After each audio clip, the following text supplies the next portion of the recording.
132 members of my family were butchered in a single night. Blood soaked the cold stone floors, and it felt as though the very corpses were weeping in agony. My mother collapsed in a pool of crimson, her lifeless eyes staring blankly into the distance, refusing to close in peace, hiding terrified behind the tiny peephole of a secret compartment. I saw him, Lord Sterling. He looked utterly pristine in his elegant white coat. I watched, barely breathing, as he calmly wiped the fresh blood from his sword with a white silk handkerchief. A cold, menacing scoff escaped his lips. He sneered, stating that filthy peasants were absolute fools to dream of shaking a dynasty that had stood for centuries, and that we had vastly overestimated our worth. When I was just 7 years old, I dragged my battered body out of the capital through a filthy drainage pipe. I lived as a stray, drifting from place to place until a twisted apothecary kidnapped me. He used me as a living vessel for his lethal toxins, hanging by a thread between life and death for years. I did not just survive, I mastered his dark arts, letting the venom in my burning, relentless hatred fuse deep into my marrow. Years later, I shed my old life and took the name Victoria. I slipped perfectly into the Sterling estate, securing the role of the personal handmaiden to Lord Sterling's precious pampered daughter, Lord Sterling. The entire Sterling bloodline, the absolute purgatory you rained down upon my family all those years ago, I will now repay in kind, drop by agonizing drop of poison. This time, it is my turn. I am going to send every single one of you straight to hell.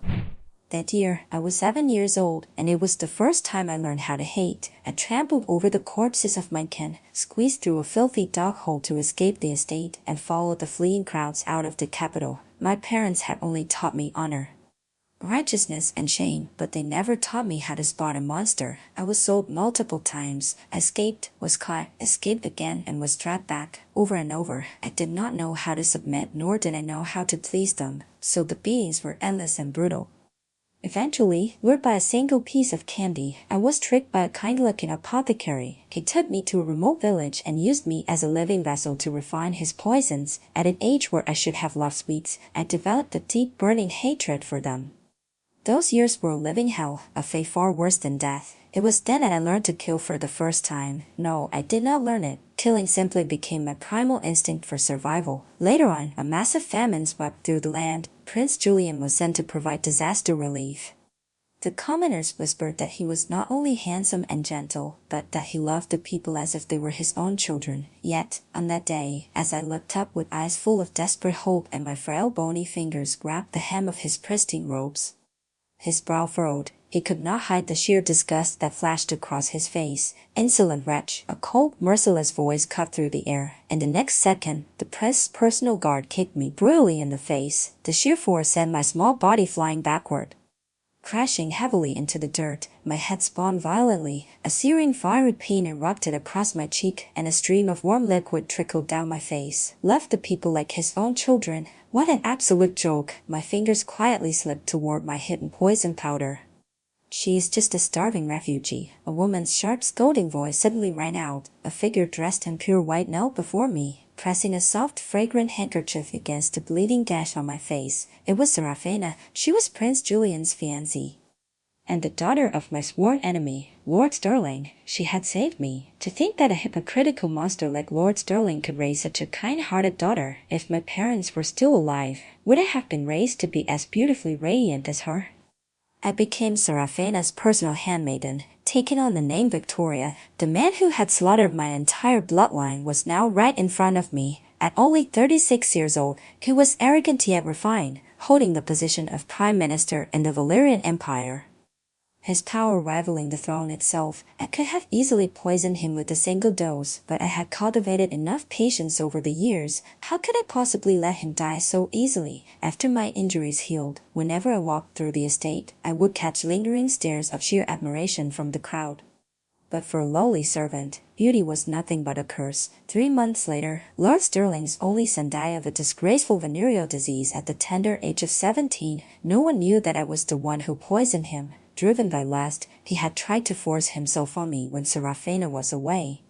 The more I begged and cried, the more twisted excitement filled his eyes. But under the influence of my poison, he was completely impotent. Aside from drooling all over me in a pathetic frenzy, he was incapable of doing anything else. Day after day, the slow-acting toxin finally took its toll. Manifesting exactly like a fatal venereal disease, the entire Sterling estate went into mourning. It was a tragedy of the old burying the young. The endless wailing and sobbing echoed through the halls, sounding strikingly similar to the agonizing cries of my slaughtered family all those years ago. Lord Sterling's eyes were filled with profound grief. I watched him clench his fists so tightly that his fingernails dug into his palms, drops of dark red blood staining his pristine white robes. Standing a short distance away, I slowly wiped a small porcelain vial with a pure white handkerchief. A dark, icy smile curling on my lips, just like he had wiped his sword back then. I was going to make him taste the exact same agony I had endured, piece by agonizing piece, losing a son. That was nowhere near enough. On the day the house of Ashbourne was massacred, there was not a single soul left alive to mourn us. At that time, my mother was still carrying an unborn child in her womb. Half a year later, Lord Sterling adopted a boy from a branch family to raise as his own. The Sterling family was a century-old dynasty with deep roots. Losing one young lord did not affect his standing much. Furthermore, his sister was the Empress of the Valerian Empire, and her son, Prince Julian, carried the Sterling blood in his veins. By helping Prince Julian ascend to the throne and making Serafina his Empress, the next generation's ruler would be securely in their pocket. What a flawlessly calculated scheme! But how could I ever let him get what he wanted? He had no idea that his precious daughter, Serafina, did not actually harbor any romantic feelings for Prince Julian. As for the prince himself, my observations told me he was far from the gentle soul he pretended to be. Prince Julian and his personal guard would occasionally visit the estate. The way that guard looked at me was no different from the vile stare of Lord Sterling's dead son. His name was Gideon, the sole heir to the Vance family and a high-ranking general serving under the prince. He was a wealthy nobleman, already married with 5 concubines. He had probably forgotten that I was the starving beggar he had almost kicked to death back in the disaster zone. But I remembered, I held a grudge better than anyone. During the Grand Autumn hunt, I followed by Serafina's side as usual, when suddenly a strong arm wrapped around my waist. Gideon hoisted me onto his horse in one fluid motion, shouting back over his shoulder to Serafina that he was borrowing her servant for a while and promised to return me unharmed. Under the bright daylight, with countless eyes watching, he rode off with me into the dense forest. My reputation was ruined in an instant. He dared to be so brazen because he was absolutely certain the Sterling family would never sour their relationship with the prince's favorite right-hand man over a mere handmaiden.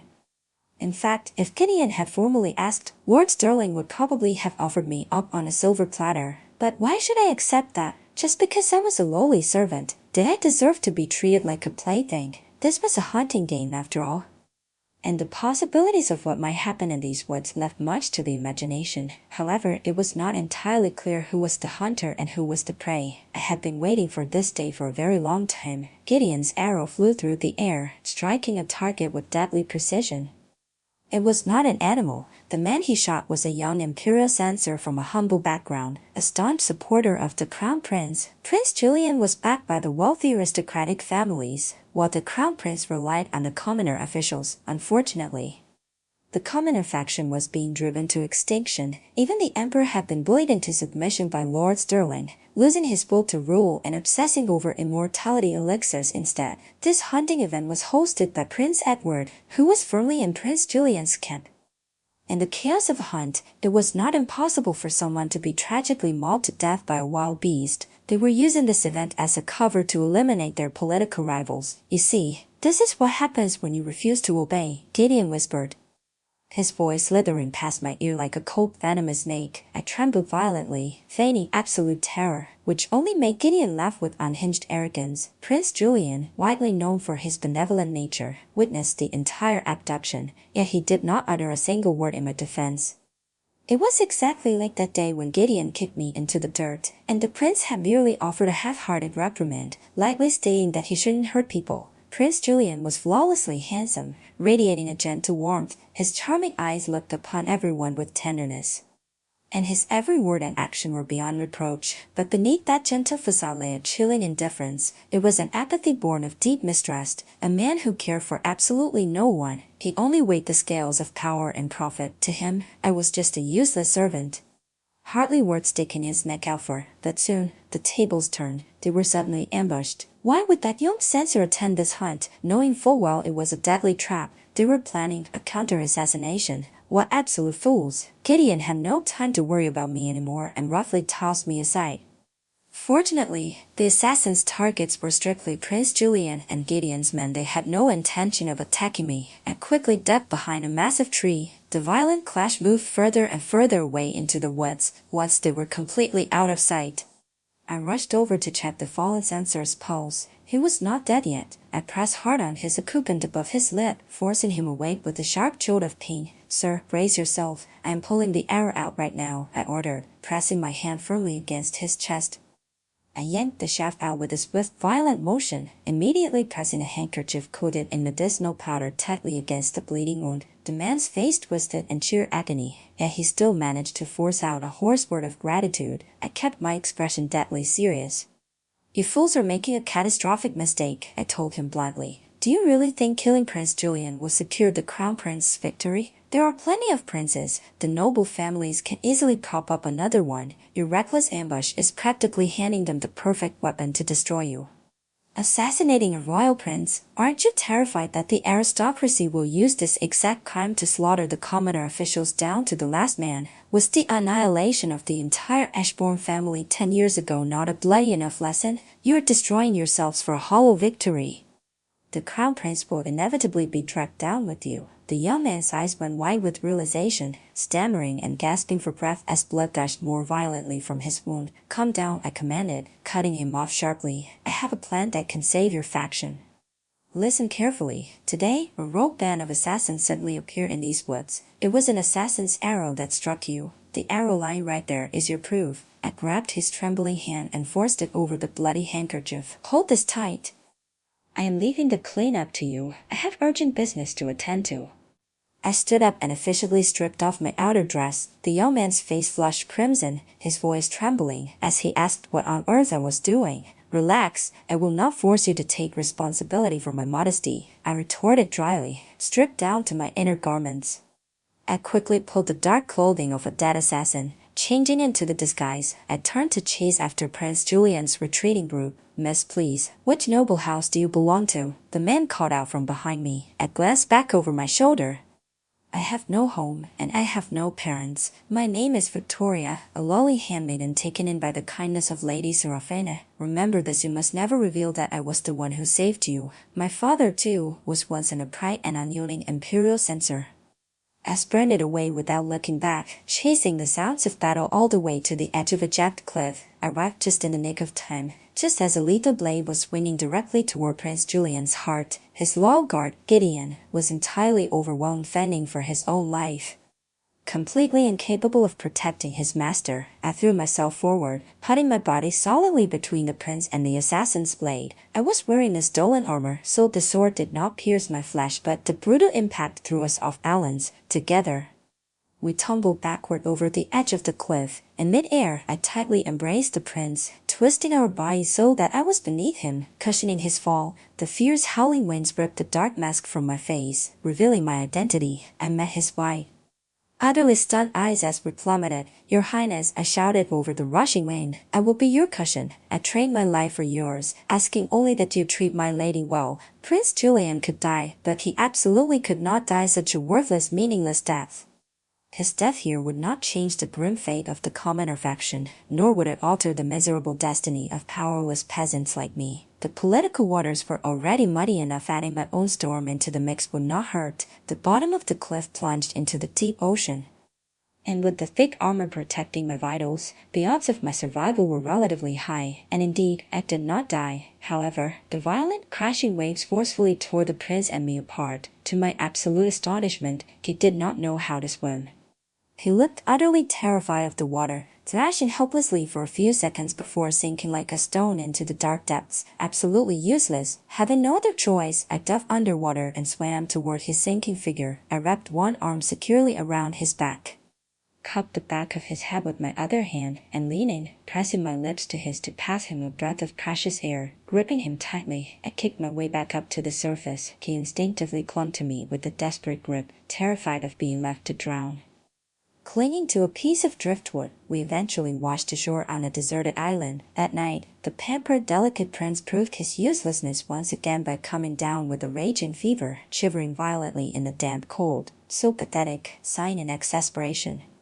I had no choice but to wrap my arms around him to share my body heat. Freezing and delirious, he subconsciously pulled me closer, clinging tightly to the only source of warmth available. I was completely exhausted, and before I knew it, I fell into a deep, dreamless sleep. The next morning, his gaze lingered on my face for a very long time. It was not until I slowly fluttered my eyes open that our gazes collided unexpectedly. A rare flash of panic crossed his handsome face, and he hastily released his grip around my waist. I casually reached out and checked his forehead. "The fever has broken," I stated calmly. I stood up, smoothing out my damp clothes. "Your Highness, you were burning up last night. Holding you was simply a measure to keep you alive. Please do not dwell on it." He stayed silent for a long moment, watching me turn away. He quickly asked where I was going. "I'm going to forage for some wild fruits. Does your Highness wish to wait here, or come along?" "I will come with you," he replied swiftly. Prince Julian, the calculating schemer who perpetually wore a mask of gentle warmth, finally revealed a shred of genuine sincerity after being trapped on this deserted island with me. I also realized he was a massive neat freak, constantly obsessing over keeping himself impeccably clean and perfectly groomed. It made perfect sense just how violently disgusted he must have been all those years ago when my filthy, mud-stained hands grabbed his pristine robes. Days bled into nights, yet there was absolutely no sign of a rescue party anywhere on the horizon. We sat side by side on the sandy shore watching the tide roll in and out. "Your Highness, is there anyone you find yourself missing?" I asked softly. "No one," he answered flatly. "I do. I miss Lady Serafina. She must be trying every possible method to find me. I'm sure your family is frantically searching for you as well." To my surprise, he let out a bitter, self-deprecating chuckle, descending into a heavy silence. After a very long time, he turned to me, his eyes filled with profound confusion, and asked why on earth I would sacrifice my life to save his. "Perhaps it is because you are my lady's battered, or perhaps it is because years ago you and Lady Serafina were the ones who saved my life," I replied smoothly. He continued to stare at me. That excuse was far from enough to convince him. For someone whose heart was carved from solid ice, it was near impossible to believe that anyone would lay down their life simply out of gratitude. Besides, his sharp intuition was not wrong. He had treated me with absolute apathy back then. I had no logical reason to save him. Yet, the undeniable fact remained: I had genuinely thrown myself in front of a blade for him. I feigned a look of flustered frustration. My body simply moved on its own. In that split second, there was no time to think. How am I supposed to explain it clearly? Maybe it is simply because I have a kind heart, or maybe it is because in my eyes, your Highness is not an evil man, and your life is worth saving. He pressed further, asking if I would have still saved him if he wasn't a royal prince, if he were merely Julian. So, he was fully aware that all the sickening flattery he received was entirely due to his royal status. I smiled warmly. When I decide to save someone, it has absolutely nothing to do with their title. He smiled back, a breathtakingly handsome sight, and for once, the smile held a touch of genuine emotion. That day, he opened up to me. He confessed that he once had a younger brother born of the same mother. His brother was brighter, more eloquent, and effortlessly superior to him in every conceivable way. His mother, the Empress, and his uncle, Lord Sterling, doted heavily on his younger brother, meticulously grooming him for greatness. Meanwhile, they grew increasingly impatient and bitterly cold toward Julian.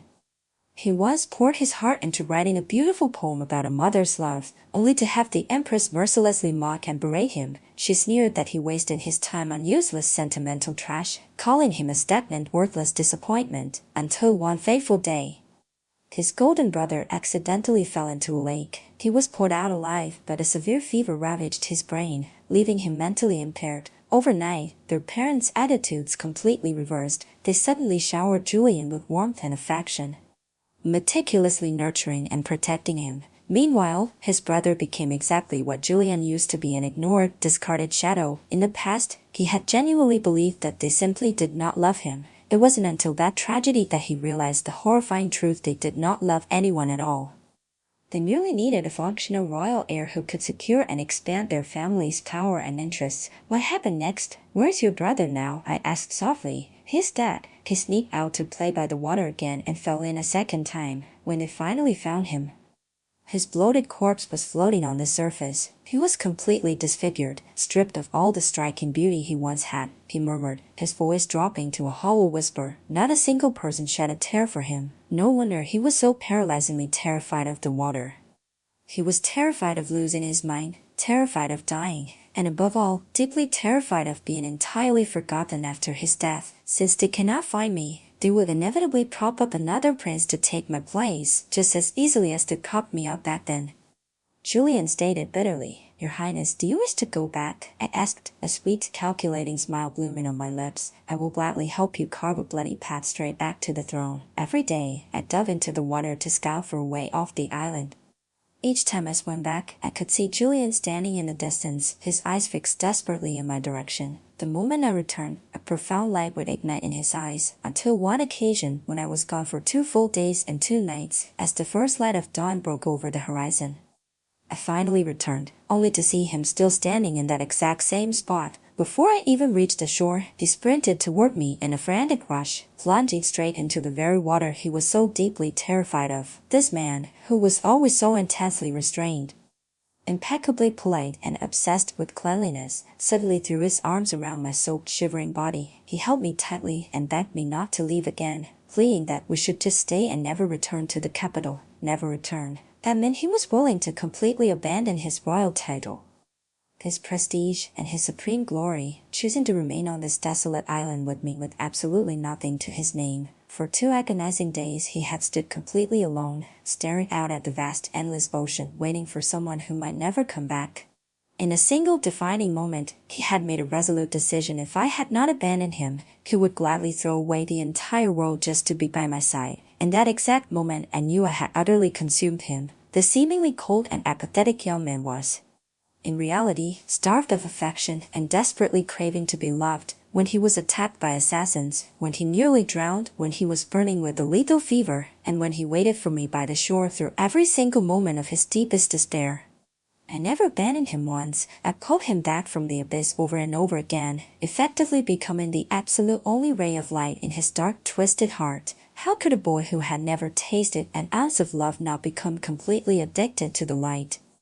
Yet, I simply gave him a gentle smile and told him that I had found a way out, assuring His Highness that we could finally go home. Lord Sterling had absolutely no idea that the royal puppet he had meticulously groomed was rapidly slipping right out of his control. In the dead of night, whenever dreams claimed me, I was always forced to watch the same horrific memory play out. I saw my mother, heavily pregnant, crawling desperately at his feet, begging for mercy, but Lord Sterling did not hesitate for a single second. He plunged his freezing blade straight into her swollen belly, violently twisting the hilt, ruthlessly shredding the innocent flesh and blood inside her. He had smiled that sickeningly gentle smile, declaring that the spawn of filthy peasants were nothing but worthless ants, and dying was simply our preordained fate. If that was true, then the fate of his entire bloodline was to be mercilessly slaughtered by the very ant he so deeply despised. We constructed a sturdy wooden raft, gathered whatever food we could find, and after 5 grueling days and nights at sea, we finally made it back to the imperial capital. Just as I had predicted, the aristocratic families had already moved to prop up another royal heir. The 8th prince had been transferred to the Empress to be raised under her name when Julian returned from the dead. The Empress and Lord Sterling were absolutely shocked and overwhelmingly thrilled. Rumor had it that the Empress even shed a few tears. After all, Julian carried the Sterling blood in his veins. The aristocratic families valued pure bloodlines above all else, making Julian their absolute top choice for the throne. But after everything, would he still willingly play the role of their obedient, mindless pawn? As for the assassination attempt during the hunt, because the arrow pulled from the censor's chest bore the royal crest, suspicions immediately fell upon the other princes. The 2nd prince, being the chief organizer of the event, bore the brunt of the accusations. Ironically, under Lord Sterling's insidious guidance, the 2nd prince had genuinely engaged in the systematic murder of loyal officials. And that censor was far from the only victim that day. Gideon knew perfectly well that the wounded censor was lying about the rogue assassins, but he could not breathe a single word of the truth. With Prince Julian's fate unknown, Gideon had already been stripped of his military rank and thrown into the dungeons for his catastrophic failure to protect his master. If the charge of deliberately assassinating a royal official was added to his crimes, he would be facing absolute, unavoidable execution. He was not stupid enough to walk straight into his own death trap. Therefore, he intentionally shifted all the blame onto the second prince. In the end, that incompetent royal fool became the perfect scapegoat. Another one of Lord Sterling's carefully placed chess pieces was completely destroyed. I was going to rip out his fangs and shatter his claws. Piece by agonizing piece, the glorious aristocratic empire he was so immensely proud of was going to be systematically dismantled by the exact same insignificant ant he had always looked down upon. Julian practically begged me to return with him to his royal manor. But I flatly refused. Instead, I returned to the Sterling estate and recounted almost everything to Serafina, deliberately leaving out the part about saving the young censor. She looked at me intently, asking if I had developed feelings for Prince Julian. I shook my head firmly. She frowned, demanding to know why I would recklessly sacrifice my own life to save him. I calmly replied that it was because he was her future husband. Her brow furrowed deeper. She scolded me, pointing out that if Julian had not returned, her betrothed would have simply been swapped to the 8th prince. She asked if I planned on throwing my life away for him too, and just how many lives I thought I had to spare. She grabbed my hands, her voice softening but thick with fierce sincerity. She told me to engrave this in my mind: my life was not inherently cheaper or more worthless than anyone else. If a man genuinely treated me well and cherished me, then she would hold her tongue. But Julian was not that man. She firmly ordered me never to do something so incredibly foolish ever again. She had actually said that my life, the life of a lowly servant, was not worth any less than anyone else, and that anyone included the immensely privileged and royal Prince Julian. I had been missing for months, and in the sprawling, bustling imperial capital, she was the absolute only soul who had lost sleep over me. A sudden, inexplicable lump formed in my throat. I swallowed hard and gave her a single firm nod. I often found myself wondering how deeply hypocritical monster like Lord Sterling could have possibly raised such a kind, reasonable, and pure-hearted daughter.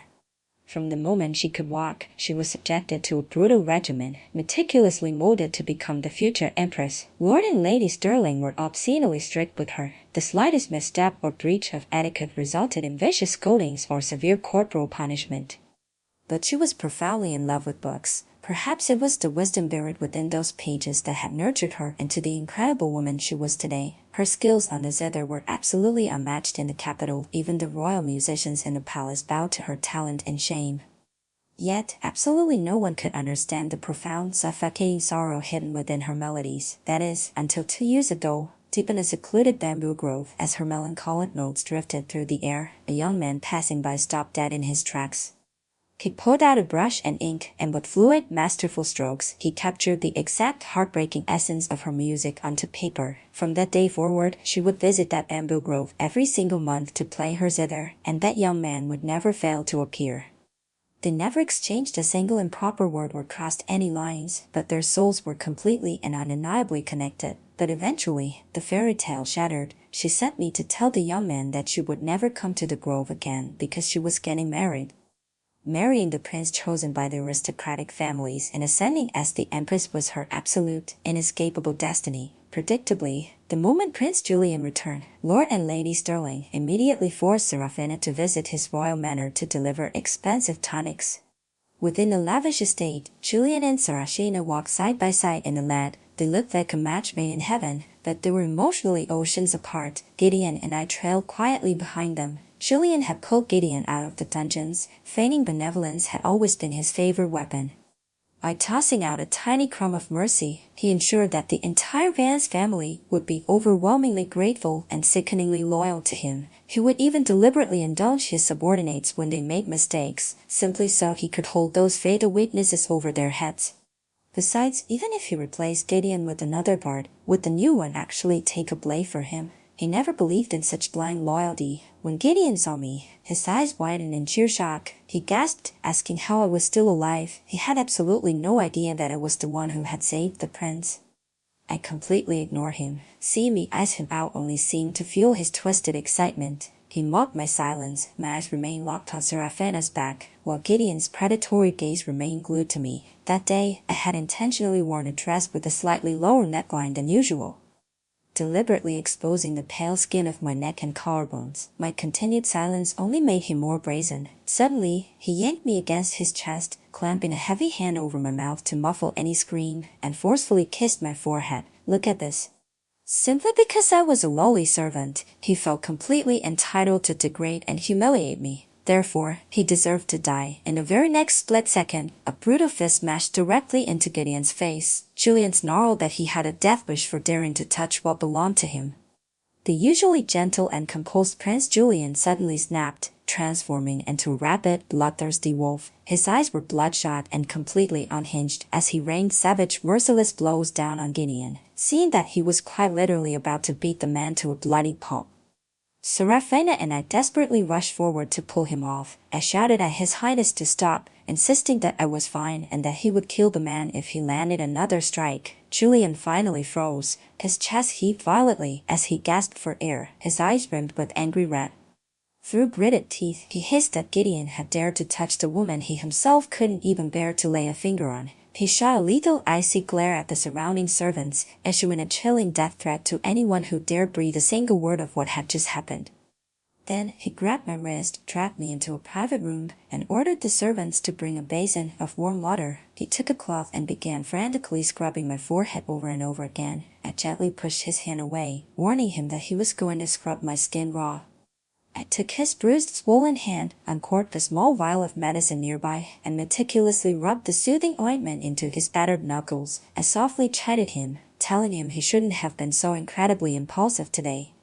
He simply growled that the bastard deserved to die. I let out a light sigh, asking why His Highness was acting like an irrational child today. He fell silent for a moment before muttering that he had been far too lenient with Gideon in the past, spoiling the man until he forgot his place.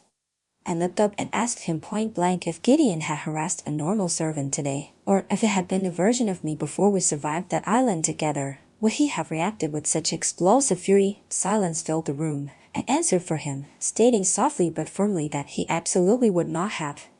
He breathed my name, his voice thick with unspoken emotion, and looked directly into his eyes and told him that he was a royal prince, and one day he was highly likely to become the supreme ruler of this entire empire. I reminded him that the vast majority of the people in this world were exactly like me, utterly insignificant, their voices unheard, and their lives as fragile as dry weeds. I pleaded with him, asking that if it were at all possible, His Highness might offer a little more protection to people like us. Back in her private chambers, Serafina paced back and forth, absolute panic written across her face. She frantically whispered that she had never seen Prince Julian lose control like that, and she was utterly terrified that he had genuinely fallen in love with me. She warned me that the royal family was ruthlessly cold-blooded. If the Empress or her father ever found out, they would slaughter me without a second thought, and she demanded that I flee the capital immediately. Even in a critical moment like this, she was only worried about my safety. I shook my head resolutely and refused to run. She realized she had a dangerously naive understanding of her own father's terrifying reach. The aristocratic families controlled the sky itself. Exactly where could I possibly hide? Besides, every single step I had taken so far was a suicidal gamble. I was far too weak. If I did not put my own life on the line, how could I ever hope to shape the foundations of their empire? Even if I died, my death had to mean something. As long as I drew breath, I desperately hoped to rid the world of tragedies like mine. In truth, the incident wasn't supposed to be a catastrophic issue. After all, Gideon had already failed his duty to protect the prince. And then he committed a gross moral offense by sexually harassing the very woman who had saved the prince's life. He was entirely in the wrong. Giving him a harsh beating was perfectly justifiable, and I certainly hadn't committed a crime worthy of death. But what absolutely no one anticipated was that Gideon actually died. His wounds simply refused to heal, festering and rotting until his body finally gave out. No one knew that I was the one who poisoned him. The exact moment his lips touched my skin, a lethal toxin transferred from me straight into his mouth, rapidly seeping into his vital organs. I had only used a slow-acting poison, so he was never supposed to die that quickly. What I hadn't calculated was Julian being him into such a critically mangled state, massively accelerating the venom's deadly spread. His face bloated and began to literally rot off his skull. The horrific decay rapidly sprang down to his limbs and deep into his organs. The sheer excruciating agony he suffered was thousands of times worse than the pain he inflicted on me with that brutal tick all those years ago. The Vance family was a pillar of the high aristocracy. Their absolute only son and heir was beaten to death by Prince Julian over a lowly handmaiden. This was no longer a trivial matter. When Lord Sterling ordered his guards to drag me away, I knew my odds of survival were close to zero. A servant's life was completely worthless, and knew they would employ the most sadistic, bloodthirsty tortures on me just to vent a fraction of their burning hatred. Yet, I felt an overwhelming sense of euphoria. Julia's savage beating was magnificent. Gideon's agonizing death was glorious. A massive, irreparable rift had finally been violently torn open between Lord Sterling and the aristocracy, and between the noble families and Prince Julian. This bloody crack would only widen. The deeply entrenched, mutually protective alliance of the elite was no longer invincible. I was chained to the wall in the suffocatingly dark torture chambers of the Vance estate. The horrifying implements of torture were used on me, one after another. Lord Vance's eyes were practically bleeding with sheer, unadulterated hatred. The agony of losing his only son had driven him to the absolute brink of insanity. Since he could not lay a finger on the royal prince, he unleashed every single drop of his psychotic rage onto me. But he was completely oblivious to one crucial fact: my body had been used to refine lethal toxins. My very blood was pure, unadulterated poison. As he relentlessly tortured me, tearing my flesh until blood rained down, the stagnant air in the room became heavily saturated with the toxic mist of my blood. This underground dungeon had absolutely zero ventilation. He stayed in this sealed room with me day and night, brutally torturing me. It was practically impossible for him not to inhale the lethal dose. He did not have long to live. His death was going to be infinitely more agonizing than mine. Years ago, he was the loyal lapdog running Lord Sterling's bloody errands, personally leading the massacre that completely annihilated my entire Ashbourne family. Now, both he and his vile son were facing horrific, unnatural deaths. The Vance bloodline was utterly severed. Karma was truly a beautiful, inescapable thing. My only regret was that I was so pathetically useless. My strength alone was too weak. Fighting the entire aristocratic empire was like a fragile ant trying to topple a massive oak tree. This was the absolute limit of what I could achieve. But my mother and father had loved me so deeply, and knew they would not blame me for failing to finish the job. It was so suffocatingly dark in the cell, and truthfully, I had always been terrified of the dark. I missed them so much. Suddenly, the heavy iron door of the pitch-black torture chamber was kicked open with a violent crash. Blinding, searing sunlight poured into the room. I instinctively squinted against the harsh glare. In the shifting shadows and light, the young prince, who was always so composed and impossibly elegant, was left with nothing but a face full of sheer, unadulterated panic. Julian scooped my mangled, dying body into his arms and carried me out of the Vance estate. The highness, the chaotic sounds of the estate being ruthlessly ransacked echoed through the air. The entire Vance family had been arrested and charged with high treason, accused of murdering loyal officials and heavily embezzling military funds. Did you submit the evidence of the Vance family's crimes to the Imperial Censorate?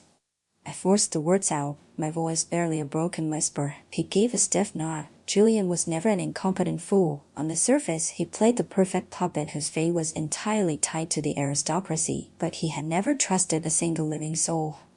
It was no surprise that he had secretly hoarded explosive blackmail on the noble families, but how on earth could Lord Sterling tolerate such a reckless, destructive move? As if reading the deep confusion in my eyes, he looked down at me with an incredibly gentle gaze.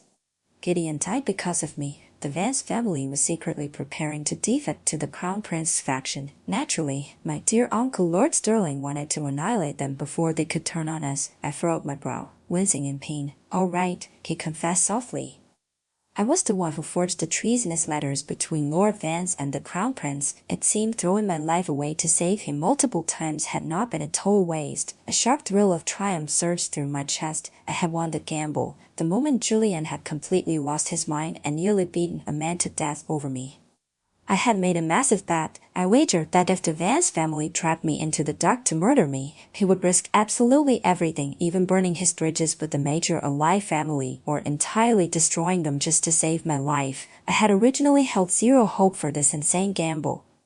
I did not trust him, and I certainly did not trust the illusion of love, but he actually came for me. So this was what it felt like. When you were drowning in absolute despair, the feeling of someone tearing through hell to find you is truly indescribable. His eyes were completely overflowing with an agonizing naked heartbreak as he stared down at me. It's over now. Don't worry about me, and don't worry about them anymore. We're going home, he whispered.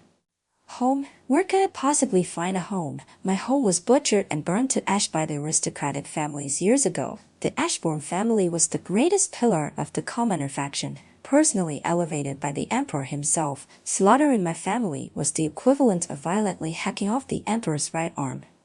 And now, by manipulating Prince Julian into completely exterminating the Vance family, I had effectively hacked off Lord Sterling's right arm. Another one of his crucial chess pieces was permanently destroyed, and this one was a vital kingmaker. Lord Sterling was next.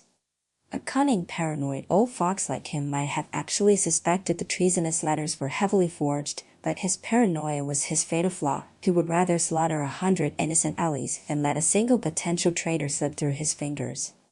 He calculated 10 moves ahead of everyone else. In fact, right before handing me over to Lord Vance's torture chamber, he had forcefully poured a dark vial of poison down my throat. There was a vile toxin designed to slowly hollow out my body and ensure an early, painful death. Even if I miraculously survived Lord Vance's sadistic torture, I wasn't supposed to live much longer anyway. Therefore, he had absolutely zero fear of Julian coming to rescue me. More importantly, he maintained his pristine, elegant facade from start to finish.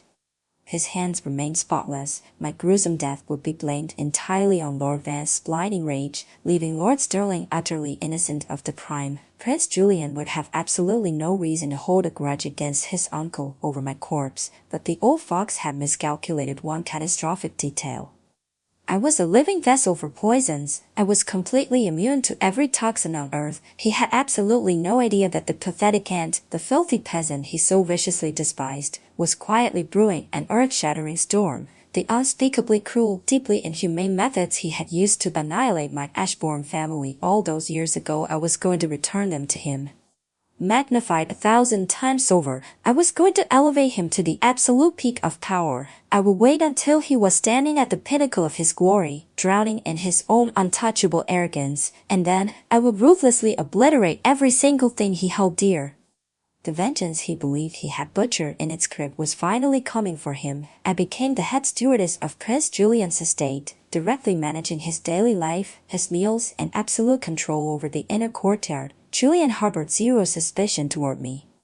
I had free access to his private study and became privy to the estate's darkest, most highly classified secrets. One day, Lord Sterling arrived. They were planning to frame the Crown Prince during the upcoming grand banquet for the Empress Dowager's birthday. The venomous scheme was to slip a powerful aphrodisiac to both the Crown Prince and Madame Eleanor, the wife of Minister Lee from the Ministry of Rights. They would then orchestrate a situation where the two were locked in the same bedchamber, staging a scandalous caught in the act scenario. The Lee family was a century-old aristocratic house, but because Minister Lee's wife, Eleanor, hailed from the fiercely loyal commoner faction as the daughter of General Thorne, the Lee family had always maintained a relatively neutral stance in the brutal partisan wars. However, if the Crown Prince were to violate the matriarch of the Lee family, the unprecedented humiliation would inevitably force the entire Lee clan to align exclusively with Prince Julian. Simultaneously, the Crown Prince's reputation would be utterly annihilated for assaulting a high-ranking official's wife. The aristocratic faction could then legally leverage this catastrophic scandal to strip him of his title. It was an incredibly vicious plot, but an undeniably brilliant one that killed two birds with one stone. Julian, however, hesitated, but Lord Sterling had not come to ask for permission. He came to issue a command. He coldly stated that there was no room for gentlemen in a bloody war for the throne, and every single emperor in history had ascended by stepping over mountains of corpses and rivers of blood. But why should an innocent woman like Madame Eleanor be thrown to the wolves? Years ago, when I was kidnapped by the vile apothecary and dragged to his secluded village to be a living poison vessel, he would frequently disappear for days at a time. He would lock me in a dark shed, leaving me completely alone to starve. Every time I was on the brink of fainting from sheer hunger, a little girl named Tessa would secretly slip food through the cracks for me. Later, after I finally murdered the apothecary and escaped, the devastating famine hit. During that horrific time, Tessa was taken in by the incredibly kind Madame Eleanor of the Lee estate. Just as I had been taken in by Serafina, Tessa and I miraculously reunited in the capital last year. She beamed with joy, telling me that Madame Eleanor had given her a beautiful new name, Chloe, taught her how to read and write, and equipped her with the essential skills to build an independent life. The Madame Eleanor she described sounded exactly like Serafina, an incredibly pure and profoundly kind-hearted soul. Such a wonderful woman absolutely did not deserve to be butchered as a sacrificial lamb in their disgusting political games. Before leaving, Lord Sterling shot me a deeply penetrating look, his eyes flashing with the exact same chilling, serpentine coldness I remembered from the night he slaughtered my family, and immediately launched into a harsh rattling coughing fit, playing the part of someone exceptionally weak and frail. He smirked in satisfaction and walked away. I smiled too. He thought he could completely annihilate the commoner faction and the crown prince. Did he ever stop to ask if I would allow it? On the day of the grand birthday banquet, Madame Eleanor claimed she was feeling unwell and was escorted to a quiet guest chamber to rest. Chloe was unfortunately away on an errand, and the other maid, Autumn, was a notoriously unreliable girl who was far too easily lured away from her post. Meanwhile, Madame Eleanor's husband, Minister Lee, was deliberately swarmed and held hostage in conversation by a group of young aristocratic lords. On cue, the crown prince also experienced sudden physical discomfort after consuming his meal. He was intentionally guided straight to the very same guest chamber where Madame Eleanor was resting, and vaulted through a window on the opposite side of the chamber, only to find Madame Eleanor already collapsed on the bed, deeply unconscious and completely limp. A massive ornate folding screen separated the bed from the sitting area. On the other side of the screen sat the crown prince, who was slumped at the table, aggressively rubbing his temples in sheer frustration. The tips of his ears already burning an unnatural red. I stepped quietly out from behind the screen. "Your Highness, the Crown Prince." He snapped his head up, absolute shock washing over his face. "Victoria, every so often, I would travel to a sprawling, impoverished courtyard in the remote outskirts of the capital, bringing food and warm clothes to the destitute elders and orphans who, like me, had absolutely no one else in the world to rely on. Occasionally, I would cross paths with a young man who also frequented the slum. The children adored him, enthusiastically calling him Brother Orion. He would set up a modest table and chairs in the dusty yard, patiently teaching the orphans how to read and recite poetry. I would casually pull up a chair and join his lessons. I always held my brush incorrectly. Without thinking, the young man would gently grasp my fingers to correct my grip. But the very second our skin touched, he would suddenly realize what he was doing and violently snatch his hand back, stammering a flustered apology. "What is there to apologize for?" I would tease him lightly. "Could it be that because I am a grown woman now, you are unwilling to teach me, sir?" "Of course not," the young man named Orion would reply, his voice thick with nervous tension. "Then I ask that you simply treat me the exact same way you treat the children." He would nod in agreement, yet his teaching remained incredibly restrained. He went out of his way to minimize any physical contact, making it painfully obvious that he was a man of exceptionally strict, aristocratic upbringing. I even silently deduced that he had probably never even held a woman's hand before. A mere brush of our fingertips was enough to turn his ears redder than blooming peach blossoms. This shy young man named Orion was none other than the Crown Prince. I looked at him now, my voice urgent. "Minister Lee's wife, Madame Eleanor, is currently asleep in the inner room. You have been heavily dosed with a lethal aphrodisiac and deliberately lured here. The aristocratic faction is orchestrating this to utterly destroy both of you. You must come with me right now." He allowed me to grab his hand, and together we vaulted out the window. The potent drug was already rapidly taking hold. I could literally feel the hand clutching mine burning hotter by the second. I was intimately familiar with the palace's sprawling layout from my past life. Expertly dodging the patrolling guards, I dragged him to the nearest abandoned, dilapidated pavilion. Suddenly, he violently ripped his hand from my grasp and stumbled toward an ancient, moss-covered wall. He frantically hauled up a bucket of freezing water and dumped it directly over his head. "It's useless," I told him grimly. "That is an exceptionally aggressive, military-grade aphrodisiac. If you don't, you will die." The aristocratic faction was playing for absolute victory. There was no way they would use a mild drug. "Leave it," he aggressively ordered me away, but his voice was violently raspy, his eyes completely bloodshot and heavy with agonizing suppressed desire. I held my ground, staring straight into his eyes. "Your Highness, the Crown Prince, your childhood nickname is Orion. Because on the night you were born, the sky was ablaze with a million stars. When you were a little boy, you had a playmate named Victoria Ashbourne. She was named for the vibrant sunset clouds that painted the sky the day she was born. Your families betrothed to each other when you were still in a womb. You were childhood sweethearts. You were a brilliant prodigy, but she was impossibly mischievous. She could never ever get her brushwork right. She always dragged you around, forcing you to climb trees and catch cicadas. One time, because you were terrible at climbing, you fell hard from a high branch. A sharp piece of wood sliced deep into your back, leaving a massive bloody wound. Terrified she would be severely punished, you kept the injury a total secret. During that time, she secretly sneaked into your room every single day to change your bandages. Later, the Ashbourne family was viciously framed by the aristocratic elite. The entire bloodline was massacred. Absolutely no one knew that the little girl named Victoria was shoved into a tiny hidden compartment by her mother, forced to witness her entire family being butchered piece by piece. You are Victoria. Overwhelmed with explosive emotion, the young man's eyes brimmed with tears, the corners turning a deep raw red. His hair was completely drenched, freezing droplets of water trailing down his striking jawline, sliding over his violently bobbing Adam's apple, and pulling in his collarbones, creating an unbearably captivating sight. I gave a single firm nod, reaching out to press my icy hands against his burning, feverish cheeks. Brother Orion, you're the absolute only hope for the commoner faction. You're the only hope I have of ever clearing the Ashbourne family's name. You must survive this. He leaned helplessly into my touch, desperately craving the cool relief of my hands, the fiery lust in his eyes rapidly spiraling completely out of his control. I took a decisive step forward, wrapping my arms tightly around him, and whispered directly into his ear.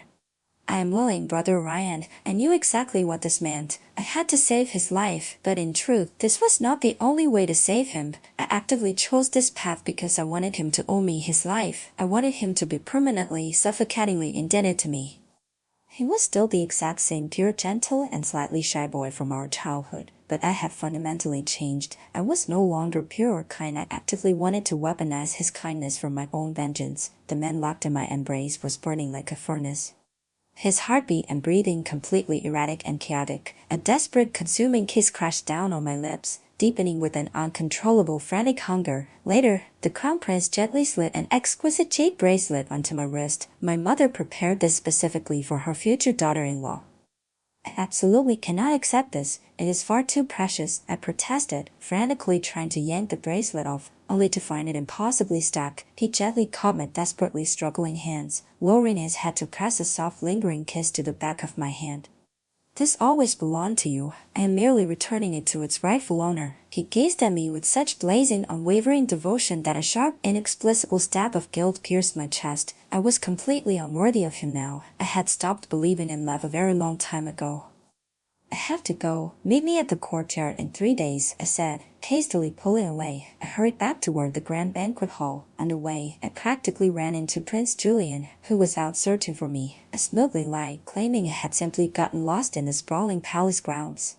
He believed me. I kept my sleeve pulled securely down, completely hiding the jade bracelet. I later heard that the aristocratic faction had sent an entire mob to catch the crown prince in the act, only to find an empty room and end up looking like absolute fools.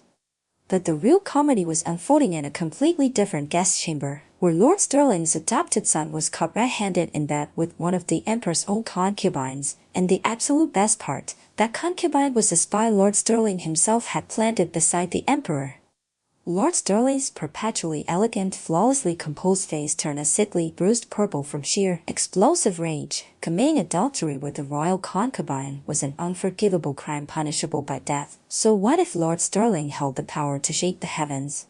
He still desperately needed to protect his pristine reputation and maintain the illusion of absolute moral superiority to control the masses. Therefore, he acted with ruthless surgical precision, instantly severing all ties with his adopted son and self-righteously begging the emperor to execute the boy's entire branch family. They were literally slaughtering their own flesh and blood. Watching the aristocratic dogs tear each other's throats out was the most euphoric, intoxicating feeling in the world. I shot a subtle, approving glance at the young commoner censor. Brilliant work!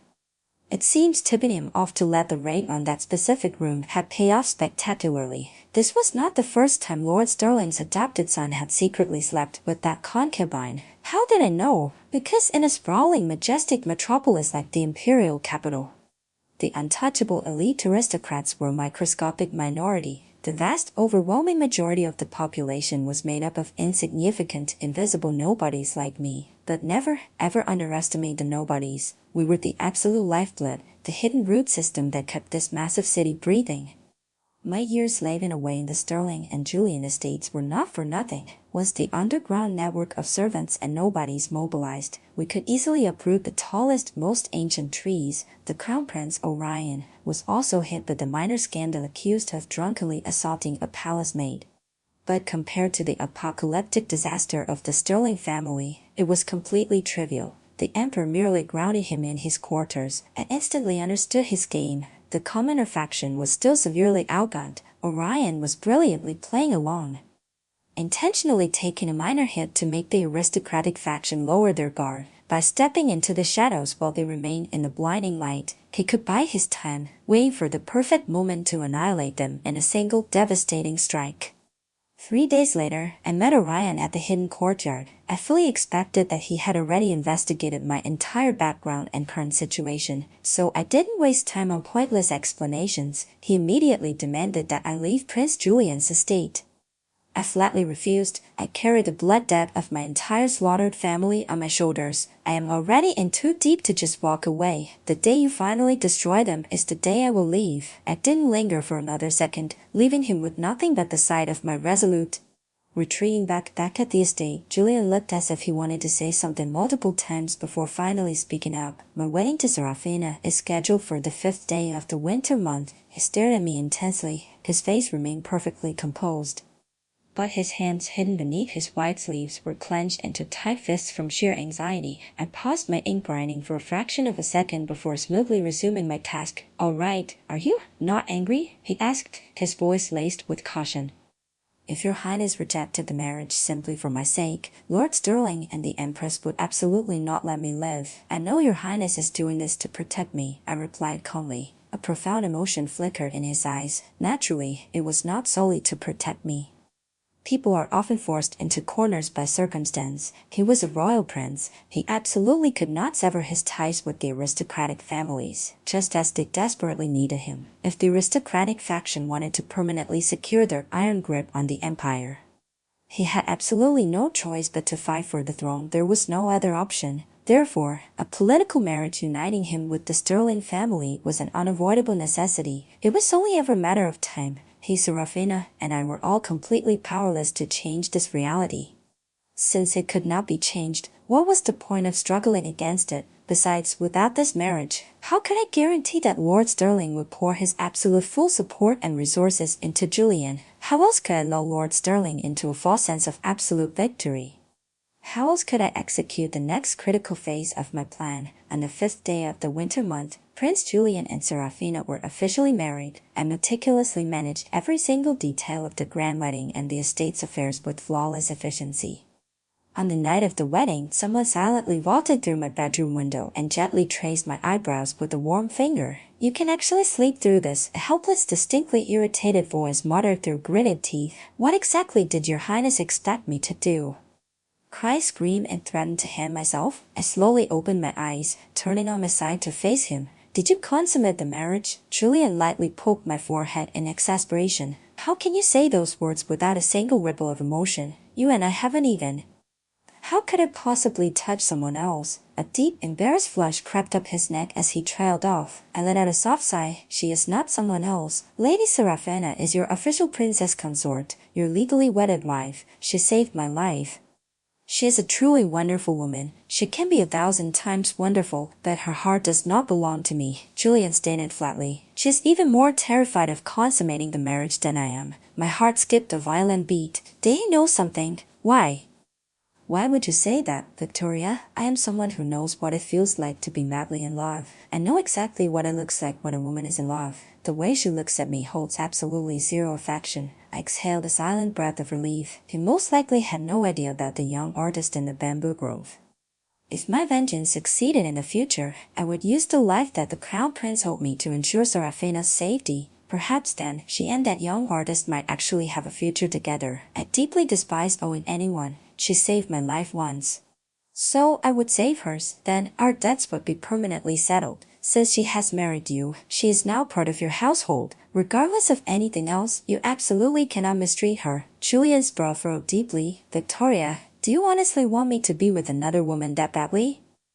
No, I trust your highness. I am just terrified that you might deeply offend Lord Sterling because of me. Excuses, you defend Serafina with every breath. When you threw your life away to save me, you claimed it was for Serafina. Later when I begged you to return to the manor with me, you insisted on going back to Serafina, and now that she is married to me, not only are you not the least bit jealous, but you're actually terrified I won't treat her well enough. In your heart, what exactly am I to you? Is she more important, or am I? No. Your Highness, why are you throwing a childish tantrum again? Answer me. You're more important. Liar, you're just placating me. He was sulking heavily, the kind of deep sulk that was incredibly difficult to coax him out of. What was I supposed to do? I leaned forward and pressed a soft kiss to his cheek, whispering, "It's different, Your Highness. She's my savior. You're the man I love." It was the very first time I had ever spoken the word love. He froze completely, his intense sulking instantly evaporating as a furious, brilliant red flashed from his neck all the way to the tips of his ears. I scooted toward the inner side of the bed, making room for him. "Your Highness, would you like to lie down and rest for a while before going back?" Julian's face turned an even deeper shade of crimson. After a long pause, he gave a stiff ahem and carefully, almost rigidly, lay down beside me. I snuggled into his chest, listening to the frantic hammering rhythm of his heart. I gently patted his chest. "Go to sleep, my most important prince." He was a man who deeply valued propriety and ritual.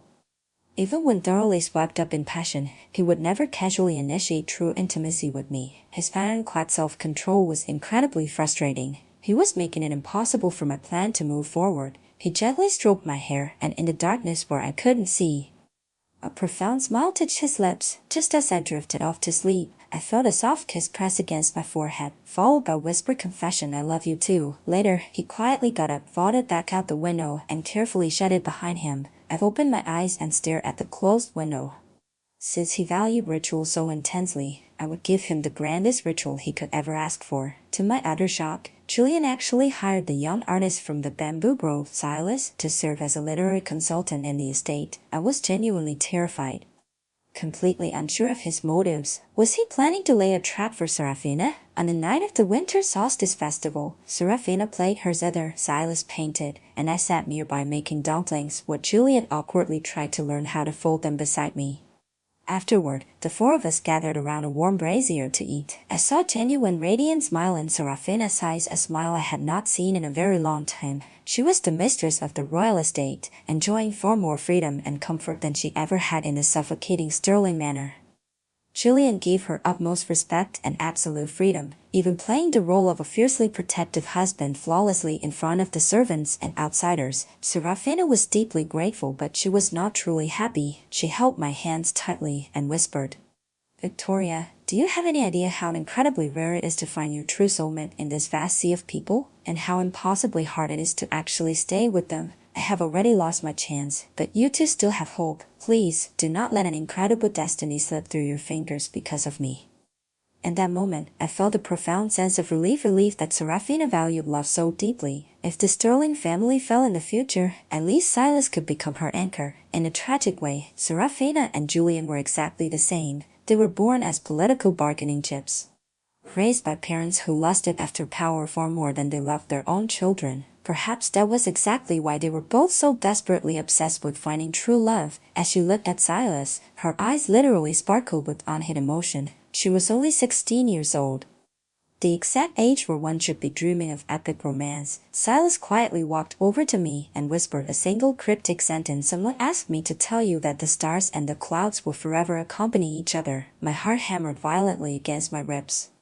He was actually one of the Crown Prince's men. After the dumplings, Julian deliberately left the two of them alone, pulling me away to a high tower to stargaze. I was incredibly distracted. This felt far too deliberate. Was he intentionally indulging them just to orchestrate a brutal caught in the act scenario later?